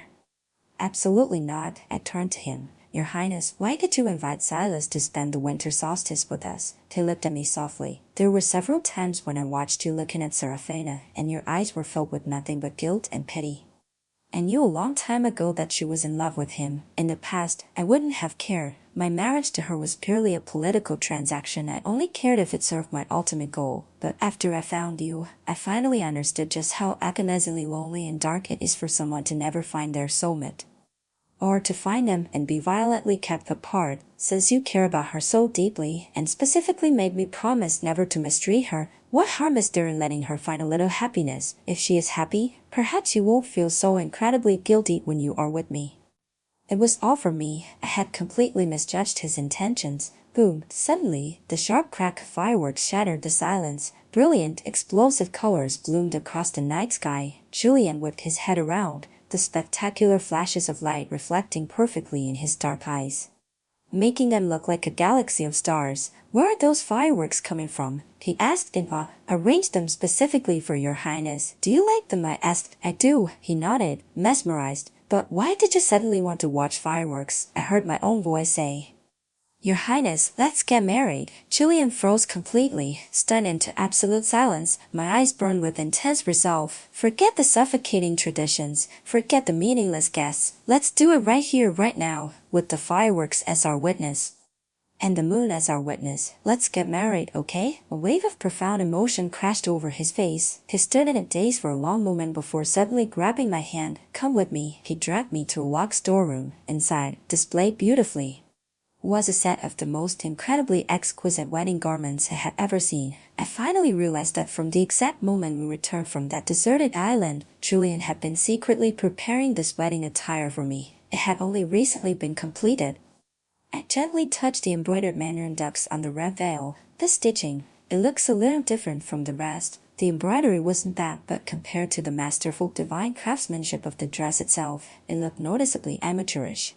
Julian cleared his throat, suddenly looking incredibly embarrassed. "I embroidered it." "You embroidered it?" I was genuinely shocked. I heard an old legend that if the groom embroiders the bride's veil with a heart full of absolute sincerity, they will receive the deepest blessings from the god of marriage. The more sincere the heart, the more perfect and enduring their marriage will be. You actually believe in those tales? Why didn't you just ask me to embroider it? Because your heart isn't nearly as sincere as mine. What are you hiding in your hand? He suddenly asked, his eyes narrowing playfully. "Nothing." I quickly shoved my hands behind my back. My evasion only fueled his curiosity. He threw his arms around me, forcefully prying my fingers open to reveal a small handmade scent sachet. The stitching was even worse than his veil. His face lit up with pure, unadulterated joy. "You embroidered this? For me?" Now it was my turn to be deeply embarrassed. "If you think it's ugly, just throw it away." But he was ecstatic. "It's not ugly at all. It is the most beautiful sachet I have ever seen in my life." I was speechless. We changed into the vibrant red wedding garments and knelt together beneath the moonlight, with the moon as our witness. "I, Victoria, willingly take Julian as my husband, to share this life together, our hearts forever united, with the moon as our witness. I, Julian, willingly take Victoria as my wife. Through every storm, through every hardship in life and in death, we will walk hand in hand, never abandoning one another. For this lifetime and every lifetime to come, our hearts forever united." He actually added his own dramatic vows. First bow to the heavens and earth, second bow to each other. The silvery moonlight spilled across the bed. The red veil was gently lifted from my vision, revealing his impossibly soft, adoring eyes. I looked up at the breathtakingly handsome young man before me, my eyes flashing with seductive intent. "Your Highness, a single moment of a spring night is worth 1,000 pieces of gold." I slowly leaned in, but even though his face was flushed crimson, he quickly clamped a hand over my mouth. "Wait a moment, we haven't lit the red candles yet." I groaned internally. This damn obsession with ritual. "Endure it." He walked over to the candle stand and meticulously lit several thick red candles. "Are we ready now, Your Highness?" "Wait a moment." He picked up a basket of dried peach blossoms and told me to stand up so he could scatter them across the bed. Okay, that was actually quite romantic. "Endure it." I waited with saint-like patience until he finished meticulously arranging the petals. "Can we proceed now?" I asked. "Wait a moment," he insisted. He walked over to the table, carefully selected a specific incense, lit it, and then went to a basin to meticulously wash his hands. If he kept dragging this out, the sun was going to come up. "Your Highness, come here for a second." He dried his hands and finally walked over. I reached out, gently hooking a finger under his chin. The red candles are burning. The incense is intoxicating. The peach blossoms are beautiful, and my husband is so incredibly handsome. I watched his Adam's apple bob violently, his ears turn a burning red, and his breathing grow noticeably heavier. With my foot, I violently shoved him backward onto the bed, pinning his wrists above his head, and crashed my lips onto his, refusing to give him a single second to speak or resist. Our lips collided, our burning breaths fiercely intertwining and tangling together. He finally surrendered, wrapping his arms tightly around me and returning the kiss with desperate, consuming hunger. Our hearts pressed together, hammering wildly, silently screaming a million words of endless love and desperate longing until we were both gasping for air. "You can't handle this much already," Julian smirked, his voice dangerously hoarse, his eyes hazy with raw lust, looking exactly like an intoxicating demonic seducer. He locked his arms around me, abruptly flipping us over, completely taking control. In that brief, chaotic moment, I genuinely could no longer tell if I was merely acting, or if my heart had become hopelessly entangled in something I could no longer understand or control. Julian explicitly chose an incredibly auspicious day to officially elevate me to the rank of his secondary consort. Shortly after, Silas, the young artist, informed me that someone desperately wished to see me. He warned me that if I refused, this person would march directly to the prince's estate to find me. I traveled to the sprawling, impoverished courtyard on the outskirts of the capital. It was pouring rain that day. The young man stood motionless in the torrential downpour, his silhouette looking incredibly fragile and broken. I stepped down from the carriage and opened my umbrella, but before I could even steady myself, the crown prince, Ryan, strode rapidly toward me. Without a single word, he crushed me into a desperate, ironclad embrace. "Victoria, please don't go back there. I will arrange everything. I will get you out," he pleaded, his voice thick with emotion. "I am pregnant. The child is his," I stated, my voice completely flat, stripped of absolutely all emotion. Orion completely froze, his entire body going rigid. "You can strategically leak this to the public," I continued coldly. "Spread rumors that Prince Julian is obsessed with his concubine and neglects his legal wife, even allowing a concubine to bear his eldest son first. Lord Sterling will absolutely lose his mind. He will inevitably target the child in my womb. When he strikes, the alliance between the Sterling family and Prince Julian will violently rupture. During the resulting chaos, the loyalty of the other aristocratic families will severely waver. You can seize that exact moment to recruit them.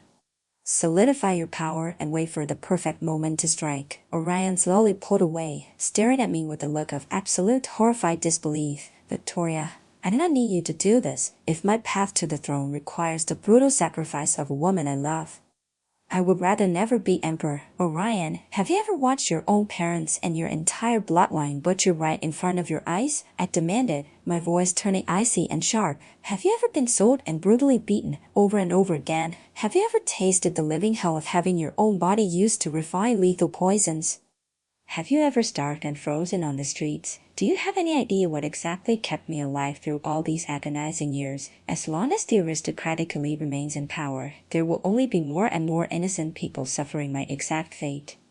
You are the crown prince. You are the absolute only hope for the commoner faction. You are the only hope I have of ever clearing my family's name and securing justice for all the innocents framed by the nobility. And now you stand here and tell me you don't want the throne.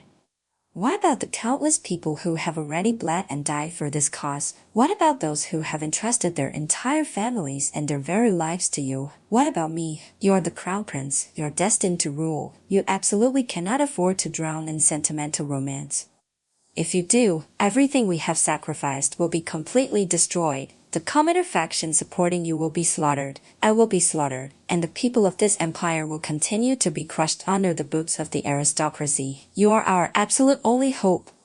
You must fully exploit this political theater and maximize every single advantage it brings. The day the aristocratic empire crumbles is the day I finally find peace. It is the day the commoners finally see the sun. As for Victoria Ashbourne, you should simply accept that the little girl you knew died in the massacre 10 years ago. Strangely enough, the jade bracelet that had always been impossibly stuck to my wrist suddenly slid off with ease today. I placed the cold jade directly back into his palm. People are not made of stone. Who could truly be completely devoid of emotion? But he was the crown prince, carrying the desperate hopes and dreams of millions. He was destined to be ruthless. He absolutely could not let personal feelings jeopardize this critical turning point. He needed this freezing rain to wake him up. I turned around and climbed back into the carriage. Just as I was about to signal the driver to leave, Orion suddenly forced his way inside. He violently grabbed my hand and shoved the jade bracelet back onto my wrist. "Wait for me," he ordered firmly, his eyes blazing with renewed resolve. Then he turned and stepped back into the torrential rain. News as momentous as my pregnancy naturally had to reach Lord Sterling's ears first. Calculating the timeline, the lethal poison he had forced down my throat meant I should be nearing death right about now. That day, Lord Sterling visited Julian's estate. My complexion was wonderfully rosy. I sat happily chatting with my mates, and accidentally let it slip that I was with child. Lord Sterling's reaction was absolutely spectacular. His perpetually elegant, arrogant mask completely shattered. He genuinely believed he had perfectly orchestrated every single move on the board.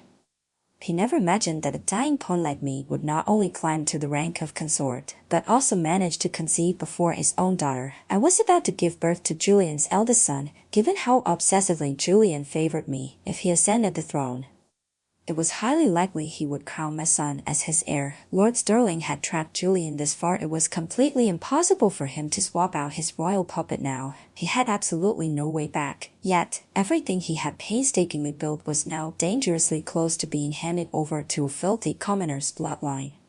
He glared at me, his eyes radiating a venomous serpentine coldness for the very first time, and looked him dead in the eye, flashing him a brazen, deeply provocative smile before turning my back and walking away with leisurely grace. He held power that could shake the heavens. So naturally, he believed that crushing me would be as effortless as squashing an ant. But he was about to learn the agonizing reality of being completely powerless. The royal puppet he had meticulously groomed was infinitely more formidable and ruthless than he had ever calculated. Lord Sterling could not afford to openly wage war against Julian, and when he tried to deploy his usual underhanded, venomous tactics, he discovered that every single one of his spies within the prince's estate had already been violently uprooted and purged. The entire estate was locked down tighter than an iron fortress. My private courtyard was heavily reinforced with elite guards, and every single aspect of my daily life, from my meals to my routines, was strictly monitored by trusted personnel. Even his own daughter, Serafina, was meticulously double-checking everything to ensure my absolute safety. He could summon storms outside these walls, but inside the estate, he had absolutely zero opportunity to strike. One day, Serafina returned from a visit to the Sterling Manor. Her eyes were swollen and red, and a stark, angry handprint burned across her pale cheek. I instantly knew she had been subjected to horrific abuse. Simultaneously, fueled by Orion's covert operations, devastating rumors erupted across the capital. The streets buzzed with scandalous tales of Prince Julian insanely favoring his concubine and mercilessly humiliating his legal wife. Just picturing Lord Sterling's face turning purple from sheer rage made me so incredibly happy that I easily ate 2 extra bowls of rice. Julian and Serafina silently absorbed the immense public backlash, absolutely refusing to show a single trace of distress in front of me. They were terrified of upsetting me and harming the baby. Eventually, an endless river of expensive, supposedly nourishing tonics began arriving from the Sterling Manor. Was this really the best trick the old fox had left? Serafina personally summoned the royal physicians to meticulously inspect every single item before allowing them anywhere near my courtyard. Still paranoid, Julian ordered a second rigorous inspection by his own trusted doctors before finally clearing the gifts. I had absolutely zero reservations. I happily ate and drank everything they sent. My body had been fundamentally altered by years of being a living poison vessel. It was completely biologically impossible for me to carry a child to term. Even if a miracle occurred and I gave birth, the child was destined to die shortly after. The Ashbourne bloodline was fated to end with me. This entire pregnancy was nothing but an elaborate, devastating trap meticulously designed for Lord Sterling. The following spring, Chloe urgently sought me out. She desperately wanted to visit the Imperial dungeons to see the second son of the Lee family. It was only then that I learned the horrifying truth. When Chloe had mysteriously vanished last year, she had actually been secretly transporting crucial military rations to the northern border. The second young master, General Cullen Lee, had joined the military at the tender age of 8, fighting alongside his father to defend the Valyrian Empire's northern frontier. While these fiercely loyal soldiers bled and died for their country, the aristocratic faction, spearheaded by Lord Sterling, deliberately intercepted their vital supplies, intentionally trying to starve the entire northern army to death to eliminate a political threat.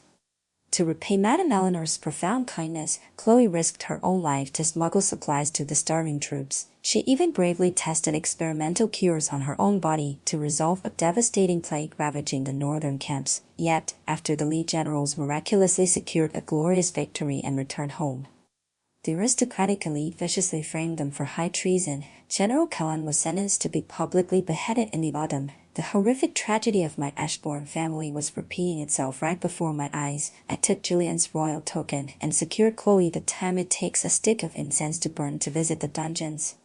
There was absolutely no way to hide this from Julian, nor from Lord Sterling. But so what? Julian trusted me completely. If he ever discovered my dark past as a poison vessel, his heart would only shatter for me, and he would only be furious that I hadn't confided in him sooner. Autumn arrived, bringing with it a brutally difficult labor. My massive belly made delivery seemingly impossible, leaving both the royal physicians and the midwives completely paralyzed with panic. Julian's eyes were bloodshot with sheer terror. I weakly grabbed his hand and gasped, "Your Highness, don't panic. Send riders to the outskirts and bring Chloe immediately. She is the only one who can save me." In the entire Valerian Empire, Chloe was the absolute first physician to successfully emulate the legendary Huato and perform a life-saving cesarean section. When Chloe arrived, a completely unhinged Julian actually drew his sword, threatening to execute her if I didn't survive. I shot him a lethal glare, and he immediately shut his mouth. Looking deeply guilty, Chloe urgently asked him who he wanted to prioritize, saving the mother or the children. Revealing that I was carrying twins, Julian did not hesitate for a single microsecond. He commanded her to save me at all costs. Chloe bluntly informed him that a natural birth was completely impossible, and she had to surgically open my abdomen. She warned him it would be incredibly bloody and ordered him out of the room.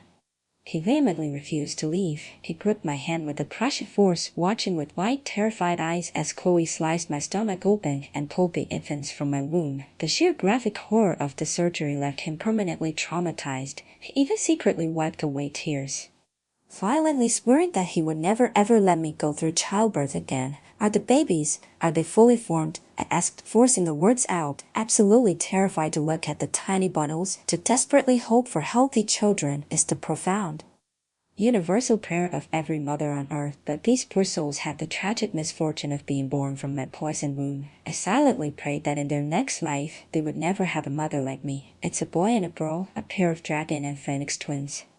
"They're perfectly healthy," Chloe announced softly. I was completely stunned. Julian and Serafina each gently held a baby, crowding around me. The room was suddenly filled with an overwhelming radiant warmth, and for a fleeting moment, I genuinely could not decipher the chaotic storm of emotions raging in my chest.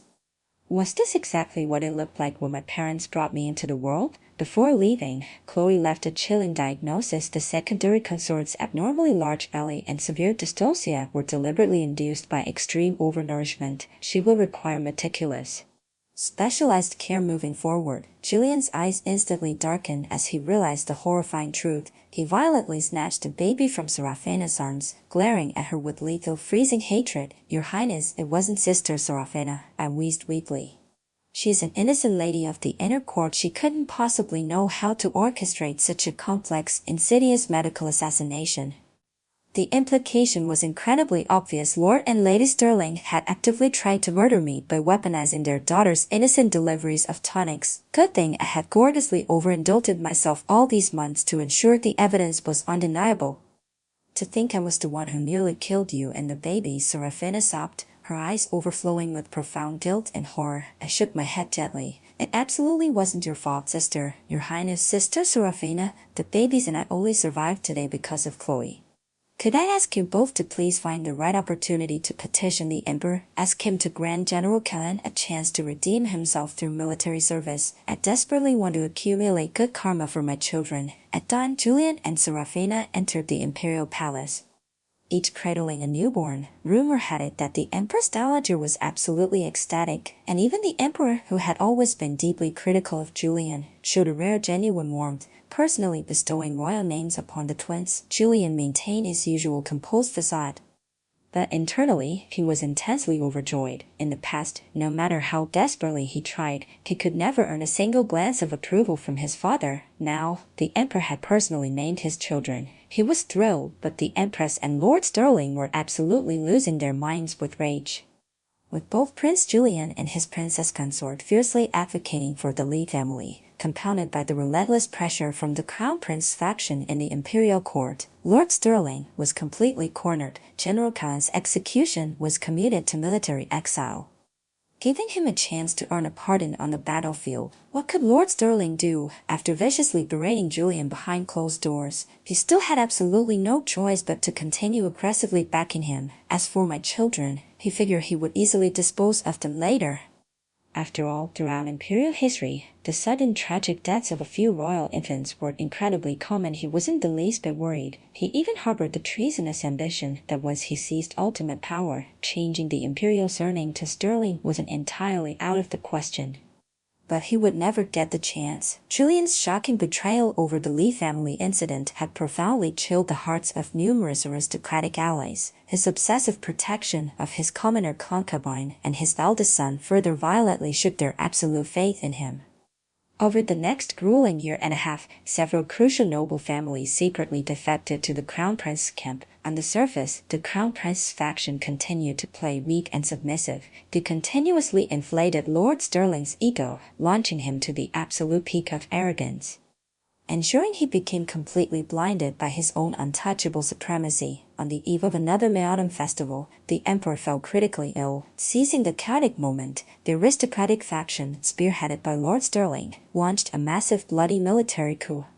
Julian violently stormed the imperial palace. Before leaving, Julian handed both Serafina and me an official letter of divorce, strictly ordering Silas to smuggle us safely out of the capital. He looked at me intently and promised, "If I succeed, I will come back for you." "And if you fail?" I asked quietly. He fell into a heavy silence. His eyes softened with a profound, heartbreaking tenderness. "Then you're completely free. The world is vast, and the sky is endless. Please take the children and see the world for me. Are you not terrified that I will kill myself to follow you into death?" "You won't!"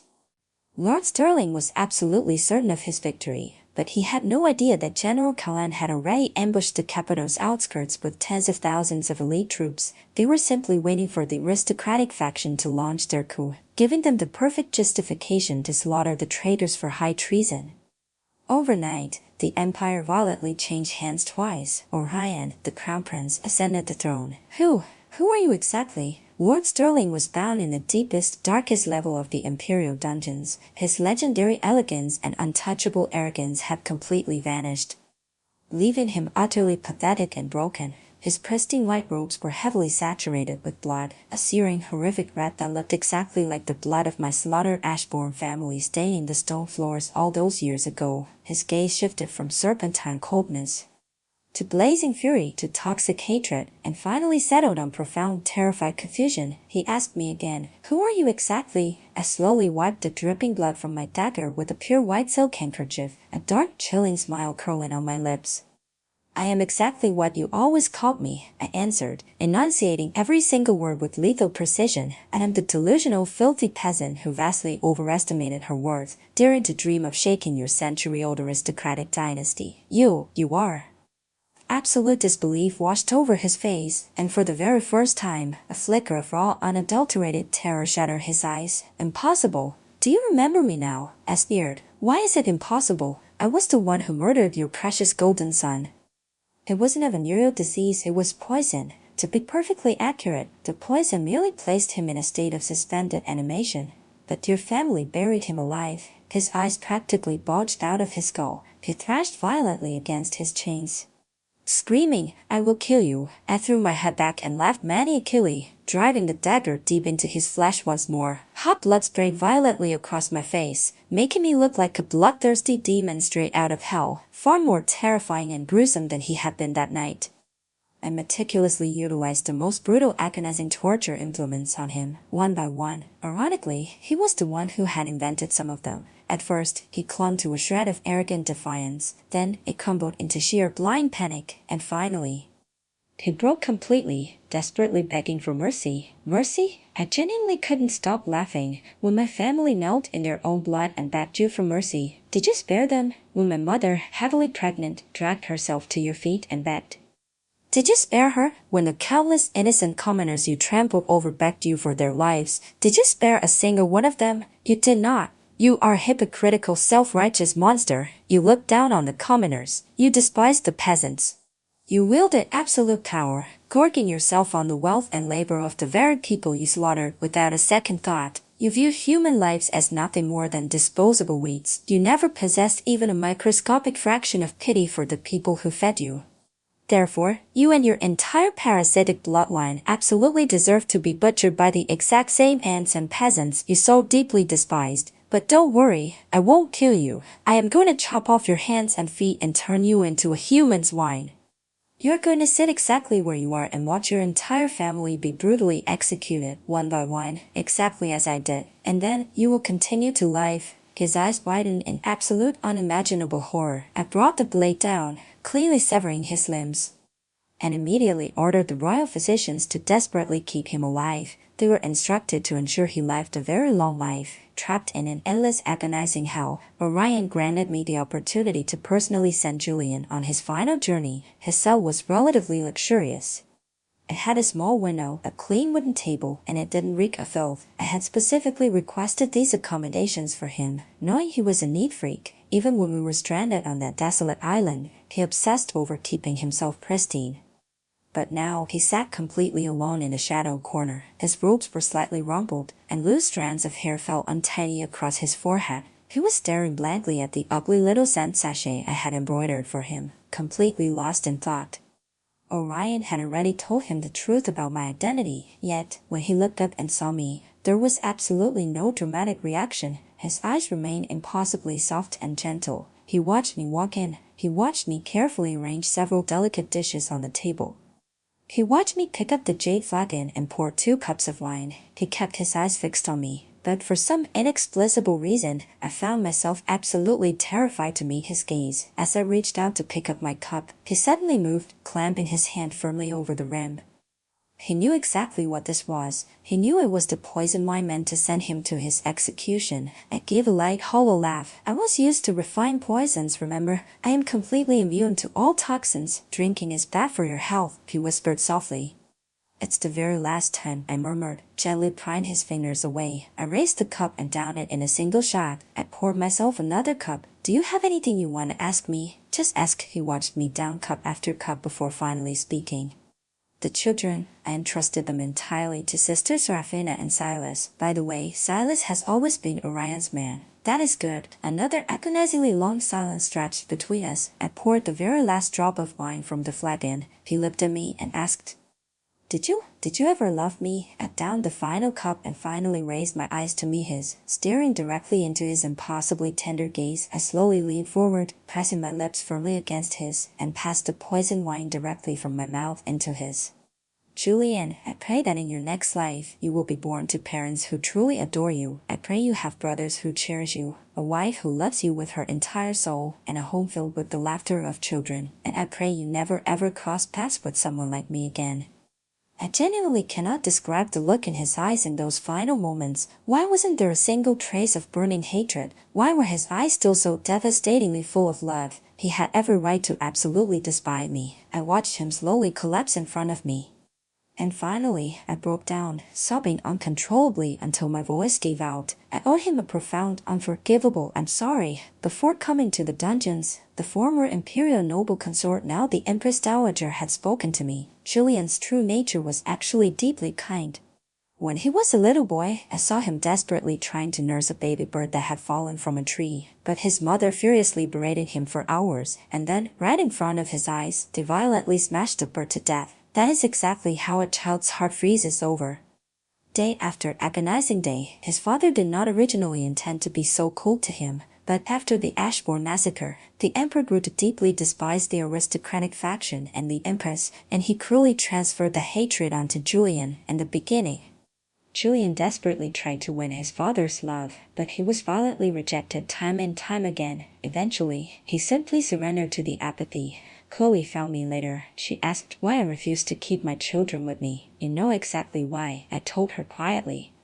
My body is ravaged by the poisons. I do not have much time left. I absolutely do not want them to have any lasting memories of a dying mother. I can cure you. It cannot be cured. Besides, I hate bitter medicine, and I don't want to drink it anymore. For my final days, I just want to travel and finally see how vast and beautiful the world really is. Let's go together," and left a final letter, placing the jade bracelet perfectly on top of it, and left the capital with Chloe. As we traveled, she constantly practiced medicine, gathering rare prescriptions and diligently feeding me all sorts of experimental pills. They were entirely sweet, without a single trace of bitterness. Even in the most remote mountainous villages, we constantly heard the commoners joyously praising the new emperor. They spoke of how he had aggressively abolished countless oppressive taxes. They celebrated that commoners could finally participate in the imperial examinations without needing a recommendation from a corrupt nobleman. They rejoiced that women were legally allowed to establish their own independent households, and the suffocating chastity arches were violently torn down. They cheered that General Killen had successfully reclaimed the northern territories, ensuring the people would never suffer the horrors of war again. They wept with gratitude that the Ashbourne family and every other commoner official framed by the elite had been completely exonerated. The lives of the people were growing brighter and better with every passing day. My parents had not visited my dreams in a very long time. I knew their souls were finally at peace. Miraculously, my body actually felt stronger and healthier with every passing day. I realized I might actually live a very long time. Medicine and poison are two sides of the exact same coin. I even managed to use my knowledge of toxins to save quite a few lives. 3 years later, we finally began our journey home. Chloe returned to the imperial capital, while I traveled to a picturesque, blooming town filled with the scent of flowers and the singing of birds. The clear, bright voices of children reciting poetry drifted from a nearby academy. If jade is not polished, it cannot be made into a vessel. If a man does not learn, he will not know the way. I looked up and saw the academy's grand wooden plaque, Victoria Academy. It was actually named after me. Wearing a veil, I only dared to watch from a safe distance. I saw Seraphina and Silas underneath a massive blooming peach tree. Seraphina stood with a heavily pregnant belly. Silas gently pressed his ear against her stomach, murmuring something softly. Their eyes were overflowing with absolute radiant happiness. It was wonderful. She truly deserved every ounce of this happiness. A short while later, dozens of children burst out of the academy, their faces glowing with the sheer joy of the school day ending. I stared intently at every single face, terrified I might miss what I was looking for. Finally, a strikingly handsome, impossibly gentle young man walked out. In his left arm, he carried a little girl around 4 or 5 years old, and his right hand securely held the hand of a little boy. The two children looked remarkably similar, their chubby little cheeks absolutely adorable. Hot tears instantly flooded my eyes. An older woman next to me playfully patted my arm. "Miss, do you have your eye on the second master of the Vance family too? Who else has their eye on him?" I asked, suppressing a watery smile. "Oh, the list is endless." The woman laughed, clearly thrilled to gossip. "The second master is a brilliant young scholar and incredibly handsome. Girls from 10 villages around are absolutely desperate to marry him. The matchmakers have practically trampled his threshold to dust, but he stubbornly refuses every single one of them." "Why?" "Oh, he is profoundly devoted to his late wife. You must not know. This academy is called the Victoria Academy, named directly in honor of his deceased wife. He has a heart of absolute gold. There are countless children in this town who can't afford the tuition, but he accepts every single one of them without hesitation. He simply asks them to bring firewood, rice, or vegetables to pay their fees. Everyone knows that what they bring doesn't even cover the cost of the students' daily meals, but he publicly insists that they have paid their tuition in full, treating them with the exact same respect as the wealthy students. The wine I gave him that day in the dungeon was indeed poisoned, but it wasn't a lethal poison meant to take his life. It was a potent elixir designed to completely erase his memories. I cashed in the massive life debt the Emperor owed me. I leveraged the childhood bond we once shared. I utilized every single sacrifice I had made for the commoner faction, and I traded absolutely everything I had to secure Prince Julian and Seraphina the right to live openly and freely. Seraphina and Silas were finally together. As for Prince Julian, he was officially dead. The man standing before me was Julian Vance. He was the second master of the Vance family, Silas' younger brother. He now had parents who adored him, a loving older brother and sister-in-law to support him, and 2 beautiful children who worshipped the ground he walked on. In this life, there were no brutal political schemes, no ruthless weighing of power and profit, and no endless suffocating loneliness. He was completely surrounded by pure, unadulterated love.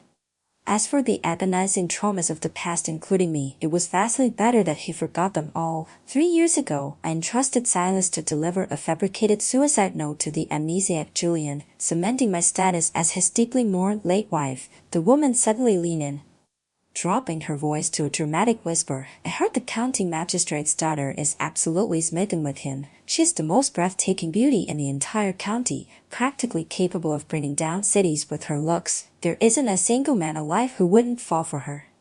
I'm afraid you have absolutely zero chance, miss. That was perfectly fine.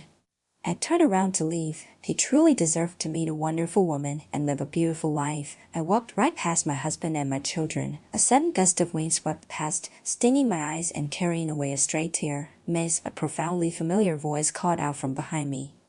My heart slammed against my ribs. I slowly turned around. Julian was holding my veil, which had been snatched away by the wind. Is this yours? He asked politely. I gave a single nod. He gently set the little girl down and handed the veil to her. Lily, please return this to the lady.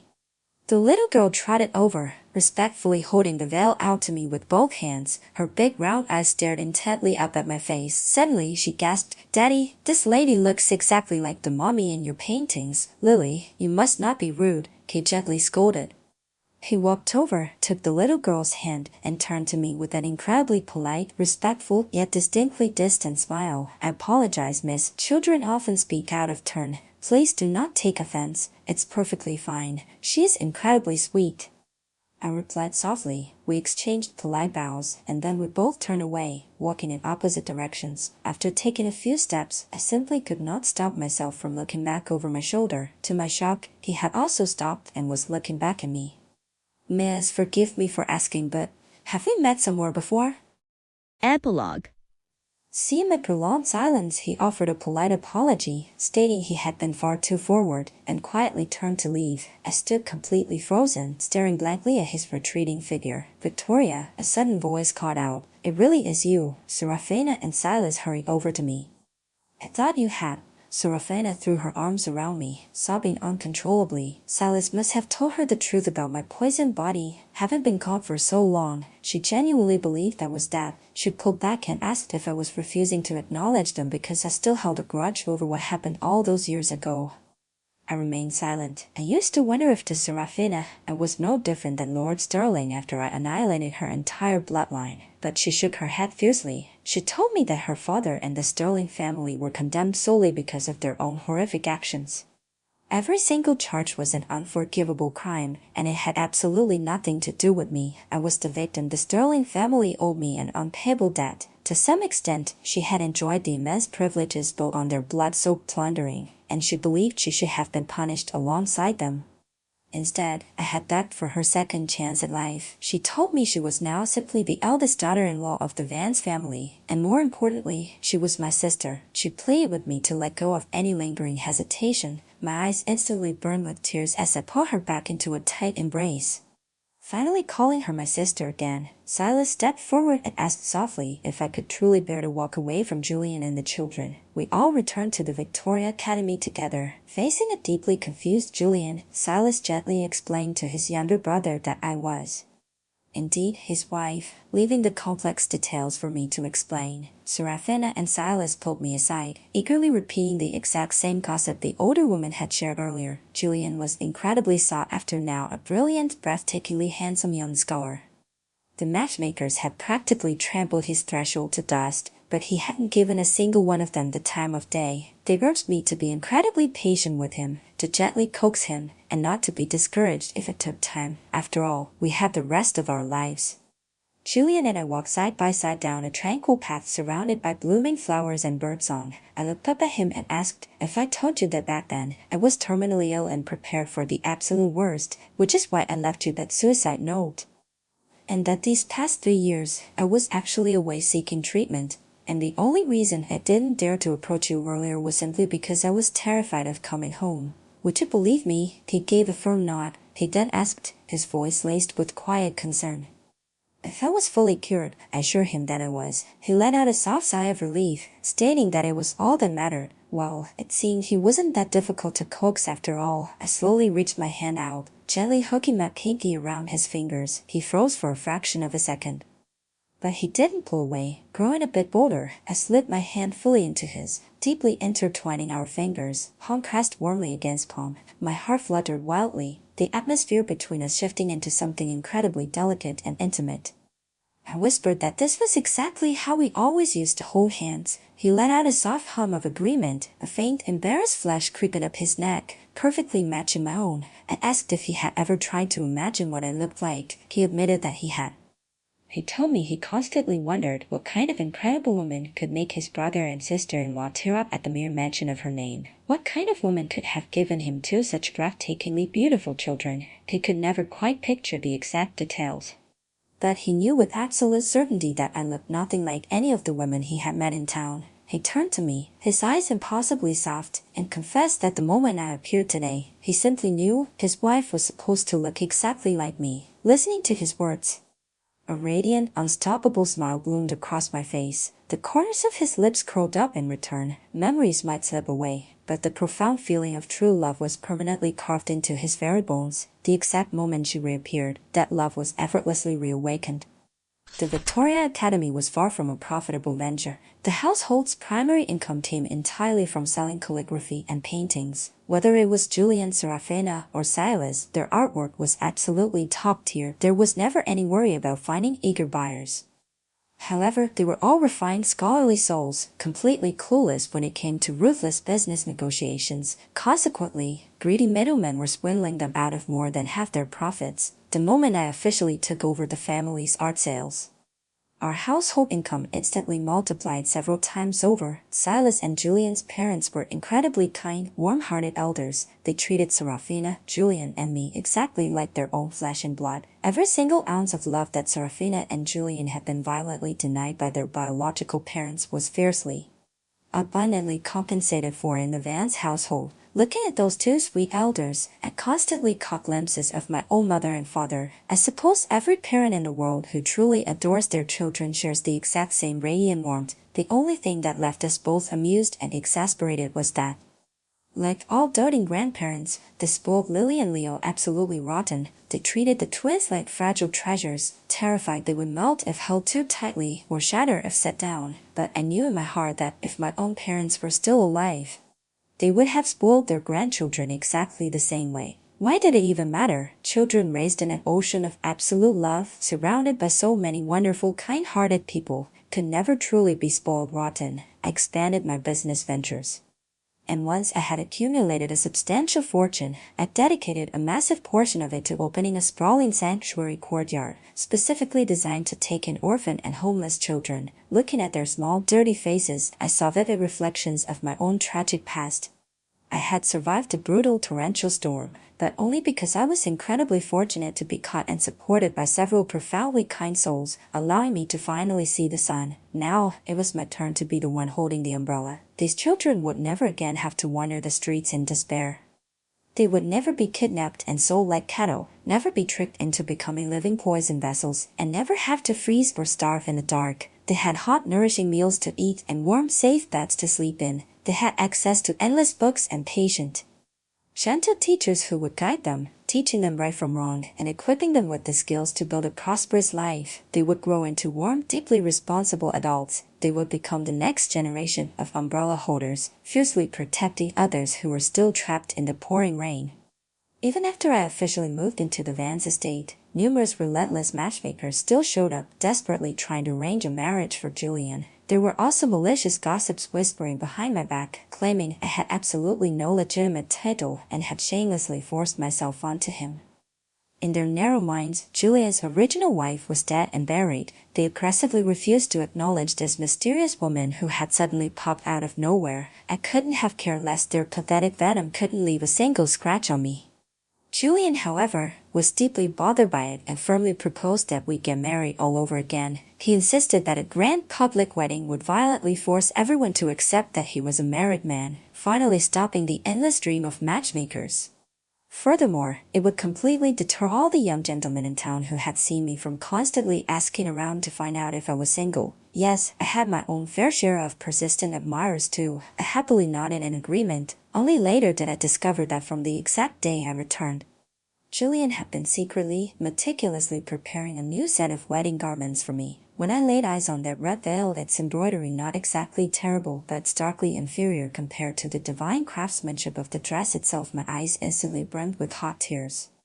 I gently traced the embroidered mandarin ducks. This stitching, it looks a little different from the rest, I heard Julian confess, sounding incredibly embarrassed. I embroidered it. I heard an old legend that if the groom embroiders the bride's veil with a heart full of absolute sincerity, they will receive the deepest blessings from the god of marriage. The more sincere the heart, the more perfect and enduring their marriage will be. You actually believe in those tales? Why didn't you just ask me to embroider it? Because your heart isn't nearly as sincere as mine. I instantly burst into a flood of happy tears, completely terrifying poor Julian. Sniffling, I pulled out a very ugly handmade scent sachet. He looked absolutely ecstatic, immediately tying it proudly to his waist, loudly declaring it the most beautiful sachet in the entire world. I had absolutely no maiden family left, so I originally planned to depart from the orphanage courtyard, keeping the entire ceremony incredibly simple. But the day before the wedding, an incredibly powerful delegation suddenly arrived from the imperial capital. Chloe, the Valerian Empire's absolute first female imperial official, and my dearest friend, Kellan, the Empire's supreme cavalry general, and Chloe's husband, Orion, the absolute ruler of the Valerian Empire, traveling under the alias Cloudstar, acting as my elder brother, and the Empress Dowager herself, stepping in as my godmother. The moment they arrived, they immediately purchased the most outrageously expensive sprawling mansion in the entire city. They hung a massive, magnificent wooden plaque over the main gates that read the Victoria Estate.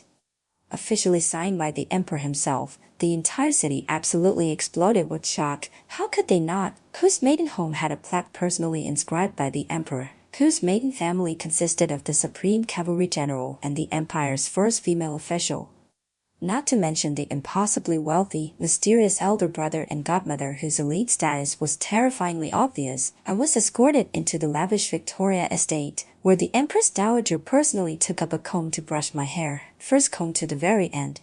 Second comb for white-haired marriage. Third comb for a house full of children and grandchildren. Fourth comb for enduring wealth and peace. Her eyes shimmered with unhid tears as she spoke. If your mother and father are watching from heaven, see how stunning you look today. They must be absolutely overjoyed. She gently pulled a flawless jade hairpin from her own hair and slid it perfectly into my elaborate outdo. Your mother gifted this to me on the day of my own wedding. Today, I pass it on to you. May you and your husband live a life of absolute joy and peace.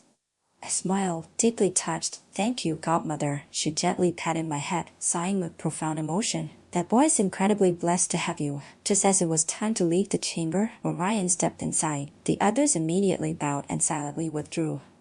He moved with the absolute, terrifying composure of a supreme ruler, exuding an aura of untouchable majesty. I was wearing the custom wedding dress he had meticulously commissioned for me. It was infinitely more extravagant and heavily embroidered than the one Julian had prepared. His deep gaze lingered on my dress, filled with a bottomless aching relief. He reached out, silently and gently smoothing out the heavy folds of my skirt. Finally, he slowly reached into his robes and pulled out a profoundly familiar object, the exact same jade bracelet I had forcefully returned to him twice before. Victoria, he whispered, wear it. For this lifetime, I will solely be your elder brother. I extended my wrist and softly called him brother. You adapt remarkably fast, he chuckled softly, gently sliding the cool jade onto my wrist. I stepped out of the Victoria Estate, accompanied by 10 miles of breathtakingly lavish red dowry chests. The massive procession traveled to the Victoria Academy, picked up Julian, paraded gloriously around the entire city, and then returned right back to the Victoria Estate. That's right, Orion had officially decreed. The daughter of the Victoria household only takes an 11 son-in-law. She does not marry out. He was the supreme elder brother. He held absolute power. He made the rules, and absolutely no one dared to breathe a word of objection in the grand ceremonial hall. Orion held my hand, leading me step by step toward Julian. He then placed my hand into Julian's with agonizing care, treating it like the most precious treasure in the world. He offered a single blessing. May the two of you fly together like mandarin ducks, sharing a long, boundless happiness. The wedding banquet literally stretched from one end of the main street to the other. Everyone who passed by was invited to eat. They were feasting the entire city. I muttered to myself that this was absurdly extravagant.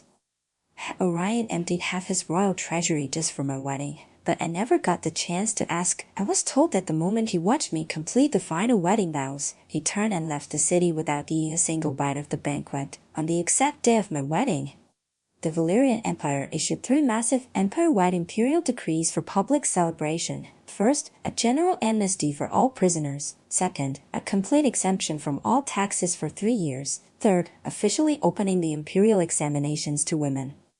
Afterward, Silas confessed to me. I was absolutely terrified. I genuinely thought he was going to crash the wedding and steal the bride. I smiled softly. That is impossible. We had grown up together. Before anything else, we were family. I knew his core was deeply kind.